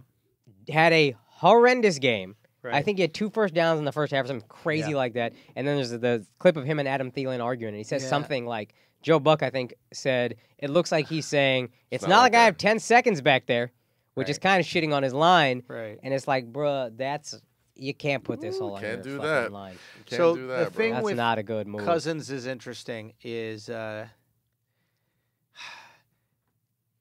I looked at there was some statistic that said he only beat one team this year One winning team this year. that was over 500. There was only When one they played him. when they played him. Right. When they played him. And it's pretty crazy the hype machine around Cousins. He's made so much money in the last 4 years. Isn't that nuts? He got 'Cause a had the franchise tag two twice in a row. franchise tags, Twice in a row, right? yeah. And then he gets the guarantee contract with the Vikings without really proving. Like, what did he truly prove thing. with the Redskins? Am I missing He something? proved he is Kirk- better than he might be. He proved he might be good enough. He's better than average. He's good enough that he's not our quarterback of the future, but until we get him, let's franchise this guy. Okay, we still don't have our quarterback of the future, so let's franchise him again. Okay, get him the fuck out of here. And then the Vikings are like, look, if we had not a shitty quarterback, because Case Keenum might have been good for They were Minnesota. already good. They were Yeah. already So they're really like, good. if we have this guy who And is I was saying, go get him. Jacksonville, Minnesota, go listen, get the him. first half of the season, it looked like a great pickup. You know what I mean? It looked like a great They were pickup. The 5-3 and Vikings were 1. Really good. Yeah. Yep.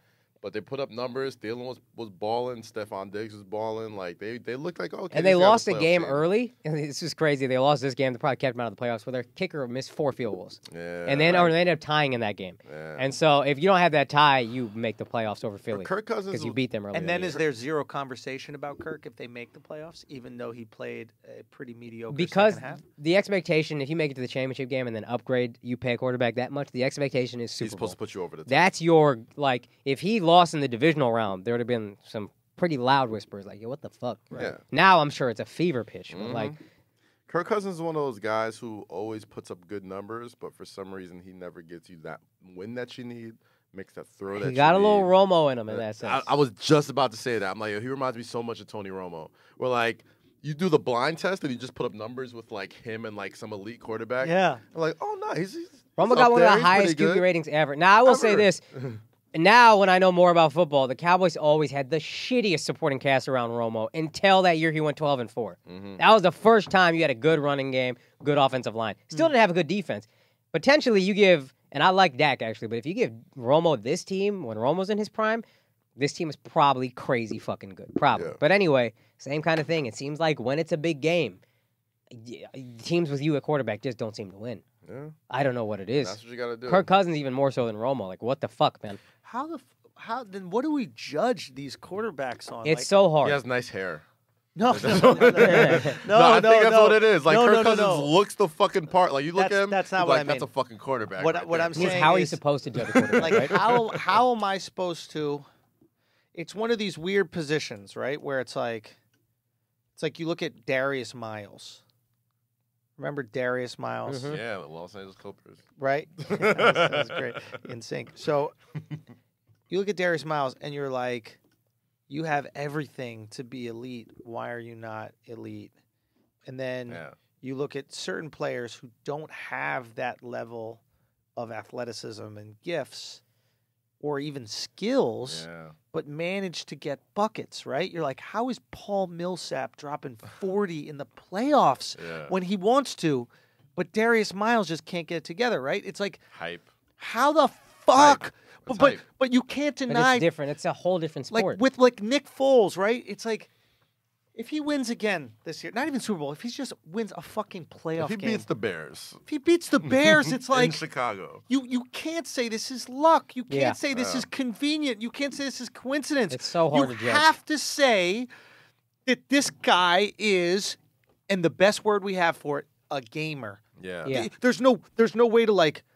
There's no way to describe or Some people just got quantify it. gamer. Yeah. Some people just got it. There's no way to quantify it. Like if Yeah. someone's like 1 to 10, how much it does he have? Mm-hmm. You'd be like, I don't know. Foles got 10. He got 10 it. Yeah. But what is it? What gives someone it? Is I don't know. There have to be like if we That's get the some special real thing about stat Here's why nerds- it's That's the so special hard. thing about it. You Here's don't- why you it's don't know. it's easier with basketball. Not that it's easy, but It it's is harder. easier. It is easier. Because it Undeniably is easier. 5 players on a team, and the court is 94 feet. Right. So it's pretty easy to dominate. A football field is 100 yards long and like 40 wide or whatever it is, and there are 22 players on the field at the same time. And a quarterback has to assess all of it at once. Arm strength matters. All these intangible things matter. And In then less than, like, the 4 intangible thing is, do the other 10 guys on the field on his side believe in him? Can he sit in that huddle and make everybody believe in him? So maybe that's it. Maybe that is the it that we're. And in the clutch, does he cut? There's so much fucking shit to weigh. In the fourth quarter, can he just somehow get it done? And that's where it's even more it. Is like, I don't know, he just keeps seeming to win. What the fuck You want know from what? me? I'm gonna get Willie. Willie Colon does the Barstool Morning Show, and Willie was a offensive lineman, played for the Steelers, the Patriots. He won a ring, I think, with the Steelers. Did he win a ring? I'm not sure. Okay. But I'm going to get him. I've done his show a few times with his co-host Francis, and I'm going to get him on here, and we should ask him about the it factor. I would and love that maybe the conversation. it factor, like you said, is not your skill, but your ability to lead. To like get people to believe in you, to make that extra effort to block, to make that extra effort, on that play where you might not get the ball. Maybe that ends up being the fucking it Yeah. factor. I try. I've never been in a football huddle, in a high pressure football huddle, but anybody who has told me like, yo, there's just something like once they sit down, like we're just like, all right, yeah, like it's the ability to instill confidence in people who are doing like it's like having a good boss. You know what I'm saying? Like Yeah. you treat That's a good the way of putting fucking it. you treat the janitor like you treat the CEO type of shit. Like there's certain people that when they get in the huddle, they just feel better. And they just feel more comfortable. They're like, all right, yeah, we could do this. You know what I'm saying? And it's like some people don't got it. I don't want to always use the Cowboys as an example, but Tony Romo, again, all the stats, mind-boggling. A lot of people, like analytics types people, fucking hate Dak. But there's a former Cowboy safety, Darren Woodson, should be in the Hall of Fame. He said, Tony Romo's a better quarterback than Dak, but that team believes in Dak in a way they never believed in Romo. I'm not trying to bash Romo. I'm just telling you what I've seen. They just believe. There's something about some Dak people that that got it, everybody just believes in this guy. And it's so hard to quantify and figure out what is that and what leads to that. And Nick Foles got that shit. Maybe Carson Wentz don't. That's possible. Maybe. That's totally possible. It's a thing with the NFL. Like that's why it's the ultimate team sport, man. Like everybody's got to buy in. Yeah. Everybody's got to buy in. Not like the NBA or even baseball or other sports. LeBron but can you take a game over. LeBron has taken. He's taken taken whole seasons over. Series. You know what I mean? Series. Where it's He's like, taking yo, a finals get over. on my back, and get on my back. Come with me if you want to. I don't give a fuck. We're winning this game. Football, you're off the field You 50% need of the that. game. Yeah, you need that. You're right. Football, you need. Like, you guys, everybody to buy everyone in. has to Maybe buy that's in. it, guys. That was- Maybe it's motivation. And Miko's issue with coaching is like, why do these guys have to run within the system? Is because there's just too many fucking moving pieces. You can't let everybody just go crazy. I can't. Well, I have no idea what's going on. Okay, this is maybe a good time to transition. Did we cover all the things? Yeah. Maybe this is a good time to transition before we wrap this Oh, up. Antonio Brown, do you want to talk about that at all? We'll talk about next week. Yeah, we'll talk about next week because that will develop into something more. Yeah. Yeah. And we spent so long on football, and I want to talk about Braun. And a prediction that we made on the show that looked like it was coming true. The prediction that I made, I believe it was on the show, is that I think it was on the show, is that when he tweeted the 20 or Instagram the 21 Savage lyric, that he was him testing how far he. Yeah. what he could get away with. Right. Right. I said he's been testing his fuck it level. He's been testing his fuck it level. Yeah. Oh, right. And the idea was, and it was like, am I the GOAT or is Jordan the GOAT? Right. Like Jordan had a Hitler mustache and he was selling white T-shirts. Right. White tees. Yeah. With the Hitler mustache. Yes. Right. So we talked about this last episode. Yes. Yeah. Pure white tees with the Hitler mustache. Right. Aryan tees. Aryan tees. Right. With the Hitler mustache. Right. Didn't say nothing in the commercials at all. Just stood there Nothing like, at all. Just stood there. Let's see if I can get Holding away his with it. arm down the whole time. Now, LeBron just dabbles into the Jewish stuff. Just a little dabble, sticks his toe in the water. Immediately the hand gets slapped. Yes. But he's like, I still want to see what I can get away with. And he pulls up to the game with a glass of Cabernet. Mm-hmm. Now, just as these athletes wear different clothes that they want attention for, as they wear pregame sneakers that they want attention for, it would be absurd to act as if he was not 1,000% aware that this would get some sort of, publicity or potential scrutiny, right? Mm-hmm. One, is it wrong? Is it wrong? Should it be wrong and should it be frowned upon? He's a 34-year-old guy. Yeah. Technically, he is going to work, and your job can establish rules based on drinking. But I know a lot of what's it called, businesses that have casual Fridays that have a fucking keg. Yeah. Right? Isn't that a thing in corporate world? Like the cool offices, like here's a keg on a Friday. We can Yeah. drink starting at 2, right? You had a keg at BR. You had a, what you call it? A fucking, Tap. Isn't the tap. difference the Yeah. occupation? Like if a doctor was doing that, you'd be like, yo, you need 100% of your brain Well, cells right Bron wasn't Yes. playing. He was injured. He was just coming to just, Okay, be at that's the fair. game. So Bron isn't like, playing. fuck Oh, it. no, he That's a wasn't good point. playing. That's a good He point. wasn't playing. Now, again, it's up to the team's discretion. Is it? It's LeBron James. now. Yeah, it's LeBron's discretion. It with LeBron James is different. I think that's Yeah. the thing that he's maybe trying to let everybody know. Mm-hmm. But the team can establish a rule whether you're allowed to drink or not drink at work, just like any business can. BR said, "Hey, let's do it Fridays. Let's fuck it. Let's have some fun." Yeah. A lot of corporate offices do that, Yeah. right? And maybe the Lakers are cool with it. That's fine. I mean, I think, obviously, I don't think that was something he ran through with the team. Definitely not. But think- why does he want us to know? I guess what I want to know is what's going through LeBron James' psyche that he wants us to know that he doesn't give a fuck. It's Hollywood. It's Hollywood, bro. It's Hollywood. Ever since he's always been this guy, but Cleveland's a different type of city. Cleveland's a blue humbles collar you. working town. You know what I mean? Ooh, they would push It's back. Like, oh my God, what is this? This isn't. You aren't. What are you turned into? You're This- not one of our guys. yeah. When he was in Miami, He was going in. when he was party guy, fucking doing all that shit, kind of like played into the villain role the first year or two. Like he can get away with that. Now he's in Hollywood. Now I'm doing good movies. I got point. my show on HBO. I got this. I got that. Wine is just as big. Music, like rap lyrics. Wine is becoming just as big of a part of LeBron's brand as him listening to rap songs on Instagram, as him doing Uninterrupted, as him doing fucking Is The LeBron going to come Shop. out with a wine label? Absolutely. And How when is- he does, Fucking lutely. will rich white people be like, this is cultural appropriation? Ooh. Bonjour, my friend. It's not What happened to cognac? they sell our culture all over the world, blah blah blah. Hey, hey. It's better than cognac. I give you that, Bron. It's not like you're selling. Is it better Ciroc or is it fucking- stolen? I'm just saying it could be some cultural appropriation. There's You an know what? argument for it. He's smart, man. There's an argument. You could sell wine Black in people pharmacies. drink wine, yo. Say Come what? on, Black people drink wine. White Yeah. people I know. listen to rap. Yeah. There you go. White people dance. Doesn't mean you invented wine. Yeah. Okay. All the Bron- best, Bron's all the smart, best dog. wine doesn't come from France. I mean, Bron's doesn't come smart. from black countries. From Africa? Yeah. Yeah. What was the last African wine you tried?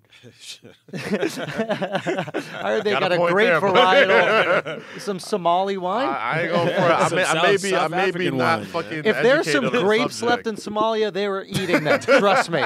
The last thing they're doing is stomping on them like fucking I Love Lucy. I might not be the most. You think that's fucking- marathon practice in Kenya's just stomping on grapes? Oh my god. So yeah, I mean, what I mean, Ron's you know, I don't smart give a fuck. dog. He's gonna have a fucking wine company that gets sold in every fucking ShopRite supermarket, Dwayne Reed, Stop and Shop. You can only sell liquor in so Nah, he many can keep his places. shit too classy for that. This is, I mean, it's a really brilliant move, Oh, right? Because brilliant. and this is not to say that black people don't drink wine. Of course, everybody drinks wine, but I don't think a black celebrity has gotten behind the alcohol that is wine like they've gotten behind the alcohol that is. Yak, vodka, Ciroc. hard liquor. You know, what Think I mean? about it: Like vodka, Hennessy, uh, Ciroc, Douce, right? Like Patron, tequilas, Nouveau, Hypnotic, Hypnotic, right? all like that the shit. spirits, Yeah. they've definitely gotten behind, and they have moved some fucking units. I mean, course. we're talking about Diddy making more money Dog. off alcohol than he ever made off music. Ciroc was a fucking little known, No name, nothing. no name vodka until Puff got in there and turned that shit into a multi-billion-dollar company. industry. Now, You know? think about this. LeBron is in perfect position. He's been milking this for years, so it looks genuine. It doesn't look like he's hopping on. Like when you see Nick Cannon start selling headphones, you're like, oh, he's hopping on a headphone trend, Yeah, right? yeah. This is something he has convinced us that he genuinely fucking loves. And if he comes out with a wine, if Conor McGregor has Irish people switching from Jameson to proper 12 whiskey, Oh yeah. you don't think LeBron King fucking James is gonna have trying it. at the I'm trying at it. the very least, like LeBron. Also, LeBron's not a black celeb; he is a celeb. Yeah. Right. yeah, The yeah. youth fucks with LeBron. So if he does it, not only are black people gonna go to it, but I'm gonna go to it. That's my guy. You're not gonna drink the King's Merlot? I'm gonna drink the King's Merlot. Oh, even the glass that it comes in Oh, a fucking the fucking King chalice. chalice. Yeah. That shit, How has a winery Print the not money. gotten behind this? He's sure he in has. LA. LeBron is doing it's it 2 himself. hours up north. Sure he LeBron has. is gonna do it. Sure he It's has. gonna happen. Give it till the springtime. I just want you Give don't have it to till cut the this clip springtime. now. I just want you to put it aside, and when LeBron comes out with his wine label, let's just timestamp this and then drop it. And it is. There's a class and sophistication that comes with wine Yeah. that It's makes not you frowned feel upon like fucking less, hard liquor. Listen, exactly Yeah. right. You can Hard order liquor it with your dinner. Every deal with every commercial with hard liquor, right? Even Diddy when he's Drink selling the hard liquor, responsibly. it not only does drink responsibly, but the commercial's like, "We're out with our boys. It's a party. We're in Vegas, Yeah. right? Yeah. You're not going to Vegas every single weekend. Yeah. It implies that you need an event to drink some vodka. You need to be at the club. You need to do something. Wine is it's good for you. Yeah. One yeah. glass of red wine a day. That's what the doctor said. You live longer. You order it with dinner. And I think Bro, LeBron there is is so much money to be made. LeBron off is it. very aware of his position as a black celebrity. It seems. Yeah. So I think his thinking He's is very much. this can elevate the perceived status of like instead of black people drinking Henny or whatever. If we're drinking wine, suddenly we're perceived a little classier. He's very much up If there we're with a bunch Oprah of and wine Jay-Z. sommeliers. Suddenly, now they don't know why people will stop drinking wine as soon as you guys start, but the Oh, yeah. perception of black people. Oh yeah, we already working on the next shit. Then you're just shutting down everywhere. We Moving make- to Canada. We making wine. We making alcohol out of cabbage. Something y'all won't touch. I'm gonna take the whitest foods and make alcohol out That's of it. another prediction. You got avocado wine now, bro. Done up on that shit. Stomping avocado toast and drinking it. It's just Now, delicious. if I'm Diddy, if I'm Jay-Z, if I am somebody who also operates with incredible influence in this space, and I know I got until spring before LeBron James launches, I'm launching early. I'm coming in to front of it. market. But LeBron has positioned That's the himself thing. as the wine That's guy. the thing. Doesn't Yeah, matter. like I don't think So look, they'll so even cut into LeBron Bron's positioned. shit. LeBron positioned himself as the wine guy. He's still going to eat up his market share. But you have the opportunity to hit the market first and the bandwidth to hit the market first so that you already take up a piece of it when LeBron comes in. And no, let's not act like Diddy and Jay-Z are slouches here. If Diddy's out here drinking a glass of wine and doing it, and it's Diddy's wine, and he partners with maybe some winery that's been doing it for fucking years, this, that, the other, I think Diddy can eat that up. I mean, I also think Diddy can promote anything. And he's I think if I I'm think Jay- it's different when it comes to those type of black If I'm Jay, I celebrities. partner with LeBron. I wouldn't even partner with it. Like Jay had the perfect fucking line, and I forgot which song it was, but he says, I think it was on 444. He's like, Yeah. how stupid do I look buying Belvedere when Diddy got Ciroc? You know what I'm saying? Like, I think there'll be an outpouring of support. Jay's mad supportive with You that. know what I'm saying? Like, fucking. He don't like competing with. Yeah, he said that exact line. That was a Exactly. great line of 4-4. He's laughing. He's like, "Oh fuck, I'm about Belvedere. Diddy got Ciroc." Yeah. Like, why would I do that? Braun drops that wine, everybody's gonna. That's gonna be the people's fucking wine. And Jay-Z now. and LeBron are homies. Yeah. What's the name of it? Something royal. Crown has to be. Royal? Nah. I don't know, some king shit, man. Like, you know what? No, I don't even think it's gonna be that. I think it's gonna be some nondescript shit that you can't even trace Maybe back you're to right. LeBron James. Maybe you're right. It's gonna be some fucking real classy, some nameless shit that you can be like, oh yeah, you know LeBron owns that. It's gonna be in I think fucking. that's probably the move. It's gonna be in every fucking restaurant you can get it at and shit. Dude, he's And by gonna the make time a you look killing up- off of this wine. How do we get in right now? How do we? No, not even into wine. We should get into the business that will be surrounding wine, right? Like we don't have to sell the wine. Sell the grapes. Let's grow some fucking Bottles, grapes, bro. grapes, but labels, not even grapes. It's like the glasses. Like why don't we make the? There's King shallots. There's something that we can do that's around it. Because I know it's gonna pop, and we know the. Thank you. We know not only that it's gonna pop, but where it's gonna specifically pop. Yeah. So how can we profit around that? What is it we also sell with it? We gotta. You know what we gotta do? We gotta make wine be the drink of game watching. You know what I'm saying? Like how beer is so tied. How we make in money off that to though? the- bro, we either do something that customize goblets. Like Man, fuck this. You got a line to LeBron. You figure this out. You bring him our ideas and we make money. What you talking about? I mean, shit. Well, who the fuck knows at this point? I mean, if but- LeBron gets on board with it, then it's through the roof. But Yeah. I'm saying, like, how do we do it even if he isn't? There's got to be some way where we could. But I love the idea that watching a game of basketball Yeah. without a beer, we're watching it with a game of basketball and sipping on a glass of wine. Okay, You better do that what's shit during the next? regular season. Huh? You gotta do that shit know. during the regular season. I'm trying to turn up and in the playoffs. Better go support Diddy when it's playoff time. gotta figure some shit out, man. You gotta Something that makes it easy to recork. That's a good idea. An interesting recork. Yeah. Mm-hmm. That's great. Like you put your blunt in it. Like so, it's a blunt. It's a blunt cone, right? That also acts as a wine cork. That's genius. Now we're thinking. Okay. Oh, man. gosh, we're moving. What if we make bullets that fit perfectly into the wine cork? You're such a dick, bro. We made school shooting jokes an hour ago. You don't think we're above black people bullet jokes? I'm not gonna lie. I said that shit to Judd. Like I was like, when Judd was talking about, he's like, my kids are having to prepare for potential school shootings, and this is the thing. And I go, Judd, I'm gonna keep it real with you, man. Like, there are people in the hood every day that see people get shot. Kids see people get shot. Like, this is their life. Like what you're describing is immensely privileged position Kinda that they different. don't gotta do. I've had a gun pulled on me. Yeah. Here's the thing. Shootouts in the hood are with purpose. Right? Right. Shootouts in schools are merciless. They just shoot anybody. If somebody's getting shot at, most of the time, like 98% of the times, it's like Sure, but there's innocent bystanders. Yeah, bro. the There's hood like- is different, there's Schultz. absolutely You don't know. There's absolutely innocent bystanders, but like Right. school shooting. Well, I'm not even gonna. I understand. He don't know hood rules. It's fine, Cash. He don't know hood rules like I know. hood The rules. distinction that I you're mean, he's making. not like us. You know what I mean? He don't know hood the rules like distinction that. you're people making. Yeah, I mean, Yeah, you know what I mean? I distinction grew you're up rough. making is Frisco, Texas. is, and it's a weird thing to say, but like they're expected. They're expected in parts of the hood. In the sense where it's like a lot of times,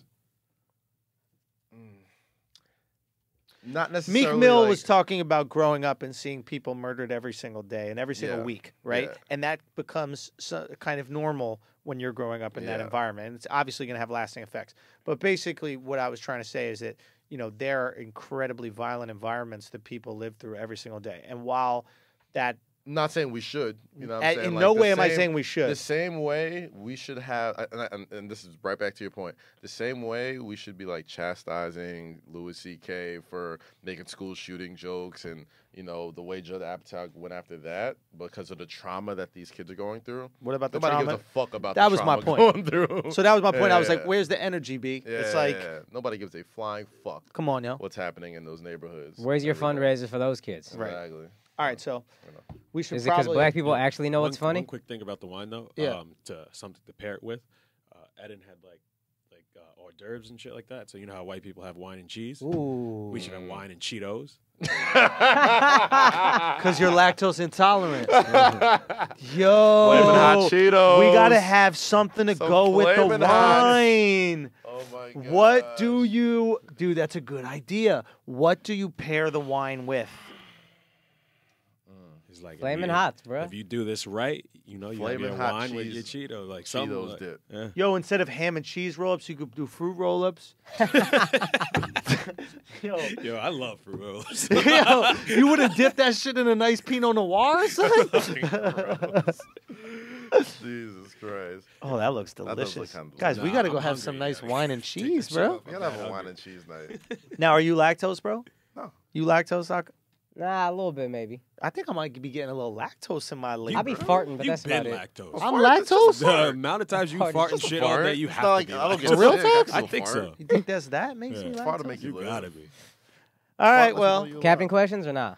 well, we We got to could- do we the could hit captain it question, next but week. I think that Let's breeze through them real quick, and then so here's the thing with the captain questions. Just to acknowledge something, 'Cause I gotta we break out said too. we were going to do this earlier. What we're going to do is, as we touch topics, some of the topics we've already touched upon today, you guys have Yeah. asked us to speak on, Mhm. and this happens every single episode.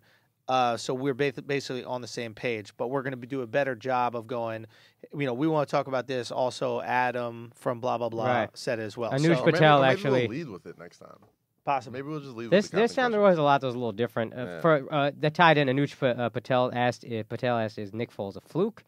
I think we discussed that. Right. Don't And think then as so. an extension of the LeBron discussion that we were going to get to, and I was going to shout out CJ, he said, does LeBron's GOAT claim, basically, is it valid that he beat the 73-9 Warriors, so he is Absolutely the GOAT? valid. Absolutely It's a valid. I mean, that's pretty like a solid great claim. bust clip, thing. and the whole thing, and one thing I wanted to touch on before we wrap up.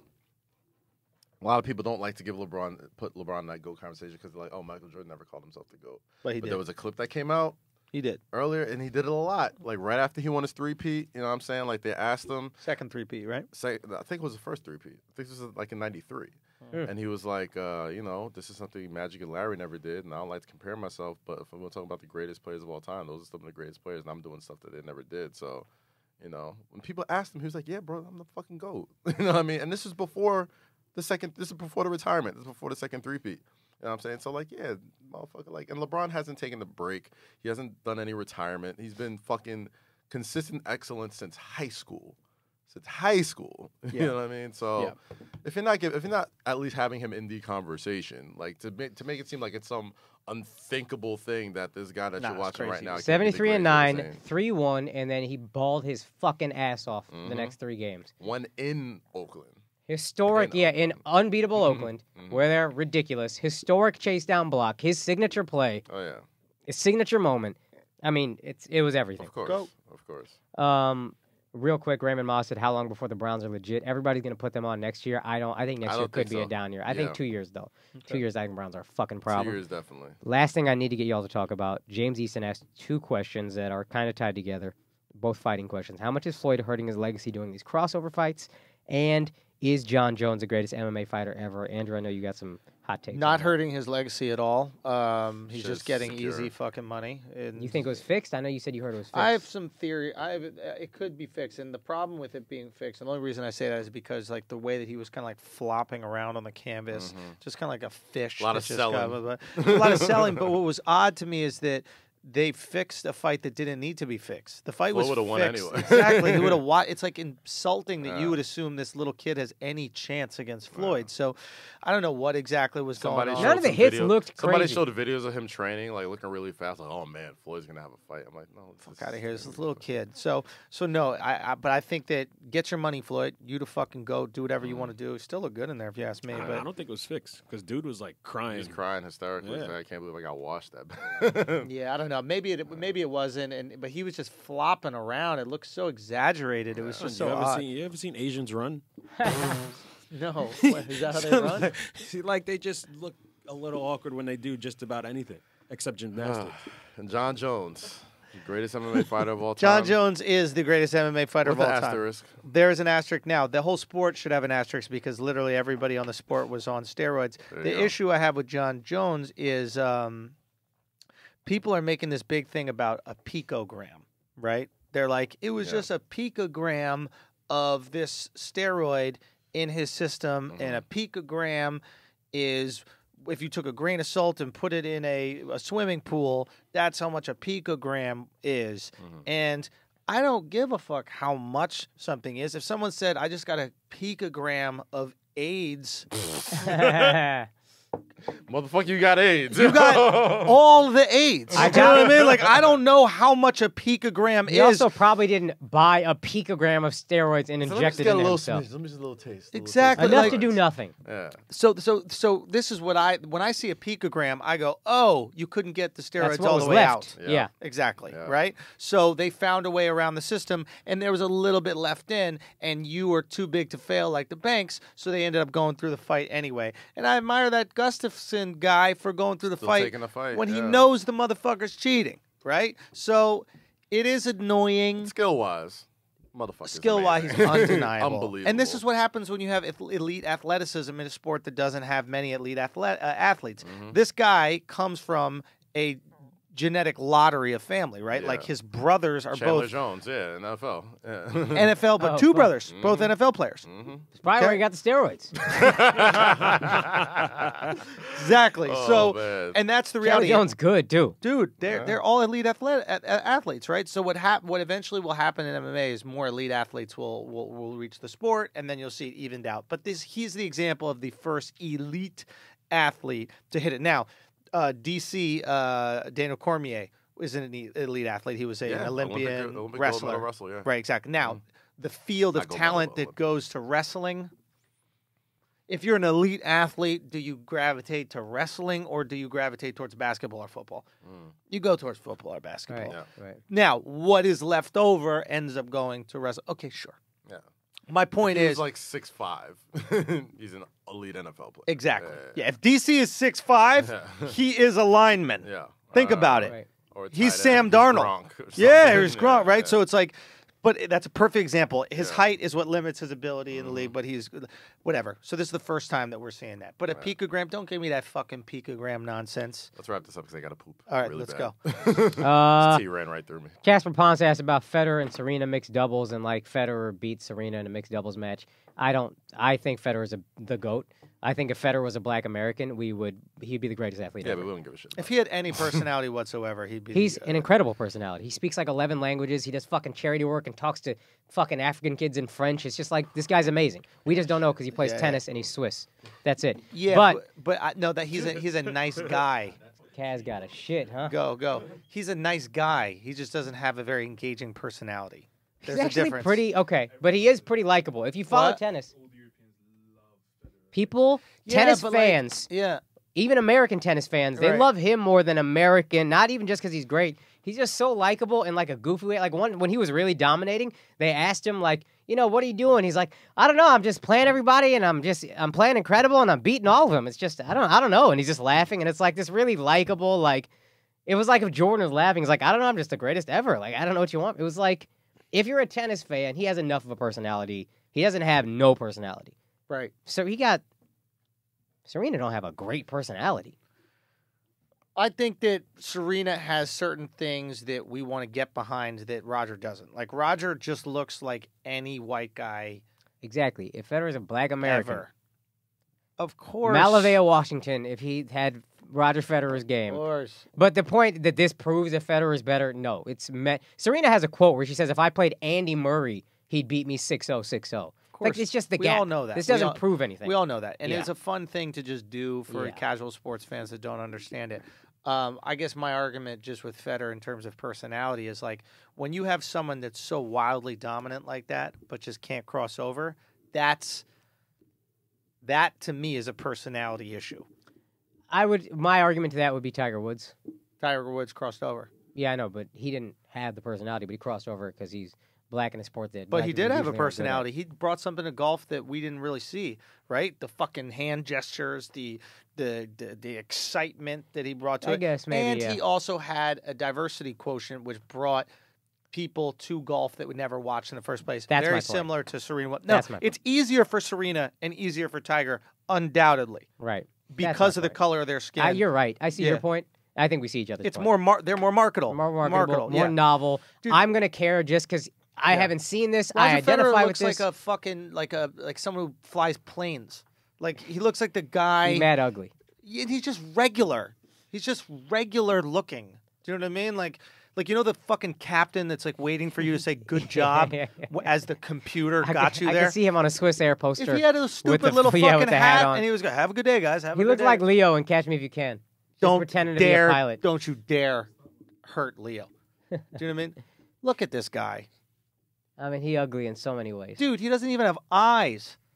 He looks like a fucking Matilda character. Go back more. That's the worst picture right there. Oh yeah, dude. Doesn't he? He looks like he hits on like waitresses, but like in front of his wife. You mean Tiger? Yeah. We're talking about Roger. Listen, I'm telling you, Roger Federer's the greatest athlete ever. I believe that. Yeah. No, he's not wrong though. Federer's No, that look is strikingly ugly. That look is lit right there. That I fucks with.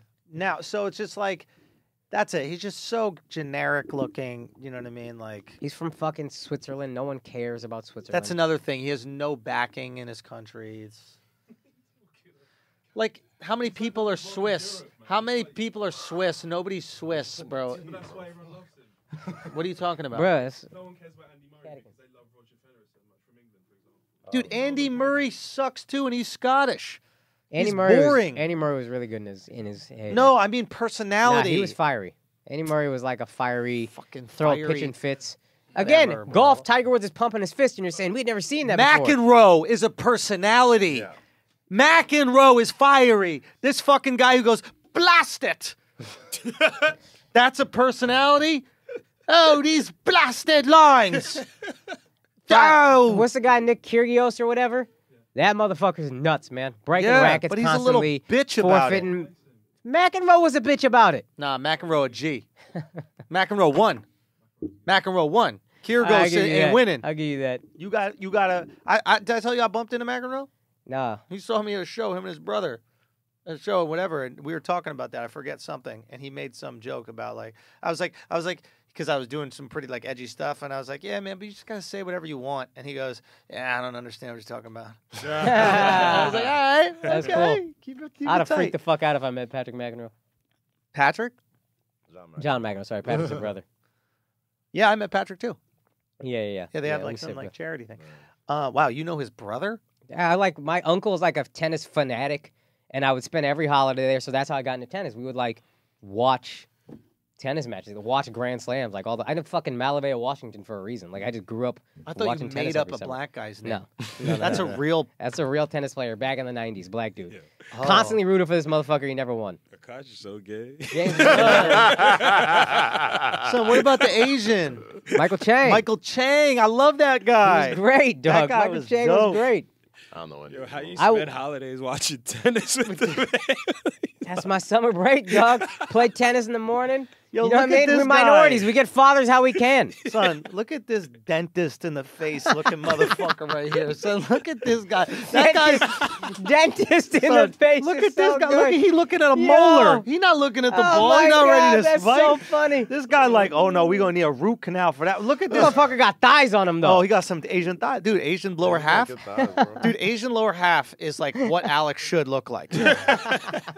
Bro, look at how fucking dentist in the face Would you ever look at that guy's As a face and go, dentist for sure. elite athlete? That's a very funny description. He a dentist for sure. Dude, there's no way. He's just Oh coming in my the room. God. Hey, how you doing? We're going to do a little anesthesia. You afraid of needles? So you gotta count backwards from 10? Yeah. Yo, he a real one for still marrying an Asian though. After he made a crossover, Bro. I respect it. he made it in a white sport, kept it real. He definitely did. But Yep. don't they play tennis in China? I mean, I'm sure, Table. but he could have got it. Table tennis. Yo, you fucking right about that. Because they're short. Wow. So, because they're short. Yo, Alex really going Alex in. don't Yeah, got a yeah, job no more for real. Alex is super Damn. funny. Yo, Space you know what's care weird? about the smoke, son. It's weird how much more flagrant. Isn't it weird how much more flagrant you can be when this is the only way you make money? Oh, yeah. I noticed I'm that not damn worried shit about getting myself. fired Can we anymore. tell everybody what he used to do for a living? Yeah, it doesn't He put a matter. picture up on Instagram. Yeah, of course. Yo, Alex had the heat. Bruh. Alex had the heat. Always Had the strapped. blicky. Yup. Blicky with the stiffy. So, I still got motherfucker, it. Alex used to be a cop. He used to be a cop in a courtroom. And That's all why I he fucked gotta all them say white about girls. that. That's all I got. Black girls wouldn't fuck him based on occupation alone. Yeah, the fuzz, bro. That's how you met all those white women. What, from the court? Yeah, shit. They were just getting real mouthy, and he was like, "All right, well, let's see, Alright, you know, relax, let's see this out." There was Show something me, about gun. those white women in there. He was selling waters on the street. Alex just looking at these white bitches like, God damn. Fuck these nerds. All right. Hi, All right, guys, this has been another episode of Flagrant 2. No easy buckets. I got a show coming out on VH1 today. This comes out. Hey! Yeah, Ali Aliores. Is that how it goes? This is, Fuck that up. and the name of the show is Grown and Grown sexy. and Sexy. Grown and sexy, because when I think grown and sexy, Who else you think I of? think of this sexy motherfucker. Who else you right think here. of? I'm the title page. Now, for any of you guys that have seen the Guy Code, Girl Code series, Yeah. it is, and you correct me if I'm wrong about this, but it is essentially the grown-up version of this show. Yeah. So Guy Code, Girl Code, that was, adolescence, maybe like 20s, and this is, you're 30, this is what it's like. And it's a funny take, and it's produced by the same people who made those Yeah. shows. They got a bunch of Nice. love and hip hop personalities on there. I think the When's it show start? should do great. Friday, 2 Friday, episodes. Can't yeah. fucking wait, man. I VH1. love the Guy Code, man. They got If Black it's- China on it on some of it. Let's And go. She made a little appearance. Apparently, she was awful to work with. You don't say. You don't believe it. say. I won't say it outside of this podcast, but I think everyone knows anyway. So What a surprise. Yep. What a fucking surprise. So let's support the homie Yes, sir. Akash Singh in his endeavors. And yo, man, thank y'all Support so the much for flagrancy. listening. Fucking First and army, man. foremost. You know what we do, man. Anytime somebody out here is doing something, we fucking mobilize like a motherfucker and Facts. support that shit. So tweet it. If you see a fucking clip, share that shit, man. Facts. And keep it fucking tight, man. Yo, keep it very Okay. tight. And this week, the YouTube channel is starting to drop content unless Alex fucks it up while I'm away in the Bahamas. But starting Sunday is when we're cooking shit up, man. well, hold on. He's got a very busy week. Alex has to play pin the tail on the donkey or whatever. the fuck. Is that what y'all do at baby showers? Bro, son? I don't know. I think there's some type of game. It's that's some type similar of to game. I it. think like you pin like the fucking belly on something on the belly. He gonna be guessing baby weights. He got a whole like a hectic schedule, man. Might as well pass the baby wipes. at this It's important that he be there for the games. Bro, I cannot understand, believe Alex. this. I Thank you. understand. No, it's just a Okay. man has to be at these things. Like He it's has to be. imperative that a man go eat cucumber sandwiches and figure out if it's a boy or a girl. So This is a Puerto Rican one. This is gonna be food. It's like Shut Thanksgiving. the fuck up. You ain't been in no Puerto Rican baby shower, dog. Stop it. It's Stop like it. Food, man. You ain't impregnated enough Puerto Rican women to be at a Puerto Rican baby shower. we out. Yes, please. All right, man. Gang, gang, Have a gang. good night, guys. Be good. Peace. Later.